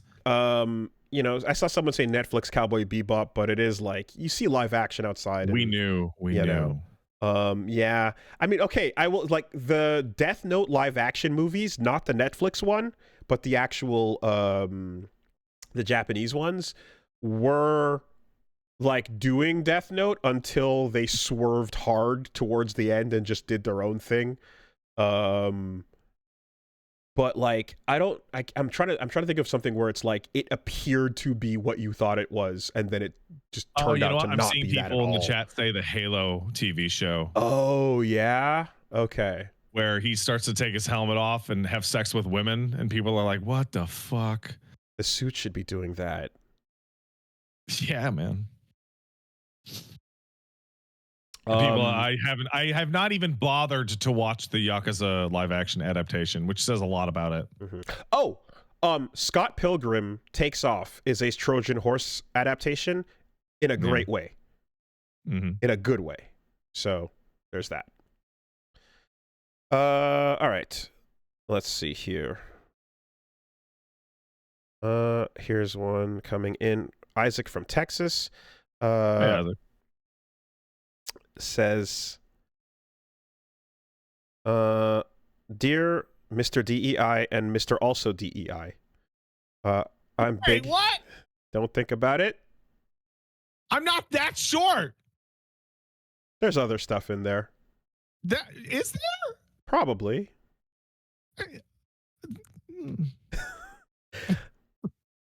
I'm big into cooking and down to eat just about anything. Plenty of vegan fiends and have plenty of vegan friends, and recently started making vegan meals, and to my surprise it slaps pretty hard. I feel like I've unlocked a new skill tree and I've ignored my whole life because of the tasty meta. I'm on a cut to drop weight. So far my vegan dishes have been pretty effective. So your vegan friend jumps you and ties you and your meat-loving ass up and says, pick your poison, carnist trash. What's your last meal gonna be? And it has to be vegan. I don't know, something Indian. Any Indian vegan dish. Yeah, dansak, korma, like literally anything. Vindaloo, that shit. I'll shit is eat fantastic. Peshwari naan. Apple. I don't know. Fucking. I have no issue with vegan cuisine at all until they put the word chicken or beef or pork into the name of the fucking food, and then I lose my mind. The thing where instead of finding your own path, you have to imitate a fraction of our power, right? This is the problem. Stop imitating and making fake chicken and tofurkey and, you know, whatever, impossible meat, and just go your own path. Go your own way. I go for like a pizza. Sure. And like it's funny because I was just talking to Punch Mom and Reggie about this, but so there's a kind of roti called like doubles, where it's essentially like chickpeas and like a curry. And I'm usually in roti for the meat. I will say I was a hater initially, but then giving it a chance, I was like, nah, this is pretty good. And I usually am not a fan of chickpeas at all, but the curry sauce was pretty solid. So I could go. I mean, curry sauce will carry a lot. Yeah. But I'm just like, but if it's that good already, how good would it be with that curry and meat though? And that's kind of where and you're describing like the Indian food, and I'm like, yeah, dansak is great, but you know what's even better? Chicken dansak, or you know, lamb vindaloo, or korma. Like it's like just throw that fucking, you know, it's not gonna make it worse. So yeah, there you go. All right, last one. Can I just have like the sauce from a korma dish? Okay. Like just a gigantic bowl of the sauce. So if you do the right thing when you have Indian and you save that and you use it on food later on, right? I mean, I save it inside my stomach. Okay. Is what I want to do. Fair enough. Because you bet your ass that you get a little bit of extra nan and you take that butter chicken and you just, you know, you keep that, and next day you got some continuing fucking great food. Yeah, no, I'm going to save it inside of my body for 10 to 15 hours. Or if you got some rice that needs some life. Is rice vegan? Yeah, it doesn't involve an Sure. animal, I guess, or I don't know. Ask fucking Justin Timberlake on The Simpsons. I'm not gonna. I'm not gonna call up JT. Okay. Early on, because the difference between vegetarian and vegan from learning that stuff at church was like, I was like, you know what? In both cases, I'll be out. I'll be over there. So yeah, do your thing, y'all. Okay, here, one more. Corn vegan? It's not animal, so yes. Yeah, but animals get killed in the harvesting. Yes, true. But I think it has to be direct byproduct for it to count. Like, oh, okay. You can't enjoy the blood. You have to waste it. No. If suffering baby chickens were used to like feed the ground that the corn grew out of, okay, that would still be fine because it in of itself is still corn. Hey, how is honey not vegan? The bees want you to take the honey. We're working together. We have a system with the bees. Milk. We shook hands on it. Milk is coming out of the other end. It's another animal is involved. I don't know. The rules are confusing, and I could learn them with a single Google search, but I don't want to.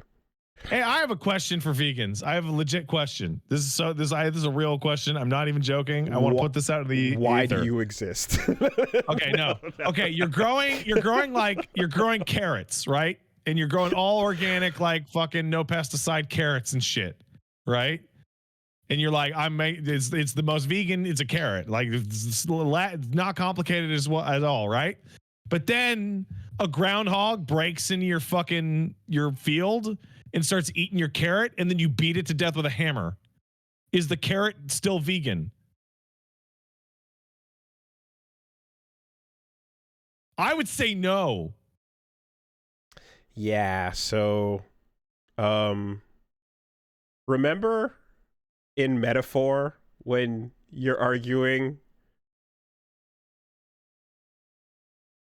against that one politician who's like, the fact that we eat meat is horrendous and this is the problem with the world today. Totally, yeah. I remember. And you actually have to sit there and go, okay, sure, but what are we supposed to do overnight for people that survive on this? You know? I'm sorry. I just saw somebody in the chat just say, no, you have to let him eat the carrot. And I don't know why, but that just completely. Okay. Are you familiar with the Lone Star Tick? I am familiar with the Lone Star Tick. Keep that shit away from me. Okay, good. For those who don't know, it's a tick that bites you, and once you're bitten, you develop an aversion and basically a phobia of meat. Yeah, it makes you very sick if you eat red meat. Like violently ill, like you barf. It's a jerk-ass tick. Can't believe that exists. Nature is fucking crazy. Nature's crazy. And I would say that a nature so violent and apathetic as to create an animal such as the Lone Star Tick has, some animals that deserve to be eaten. Not the ticks, though. That'd be gross. All right. Last one over here. Dear Vanguard and Duelist. I've been a fan for 14 years. Thank you. When I was a kid, I used to draw different fantasy jobs and classes on my notebook, and my classmates took notice, so we started to play a paper and pen RPG during our breaks. Each of them chose a different class, so I drew them and made them go on different adventures. I wasn't familiar with the concept of tabletop games, so instead of fairly rolling dice, I just randomly generated numbers in my head. Sure. This all went on for a couple weeks, and then one classmate wanted to join in, but since he started late, his stats were all low compared to everyone else's. He didn't want to feel so weak, and left out, so he offered me his lunch money to give him a boost. Naturally, as a dumb, greedy kid, I accepted and gave him a boost to catch up a bit. However, he still wasn't the most powerful, so he kept offering me money and to keep making his character stronger. This kept going for a month, where he became way too overpowered and everyone else lost interest in the game, so naturally they just kind of stopped playing. Come on. I didn't give any of his money back. Hustle or scam. That's a hustle. That's a hustle, 100%. You gave him what he wanted. Did you? I have one clarifying question. Did you promise a live service for 10 months or so for the cost of his lunch money? If not, nah, he did. You know he didn't. If not, that is a clean, pristine hustle. Yeah, absolutely. Fantastic 100% unadulterated.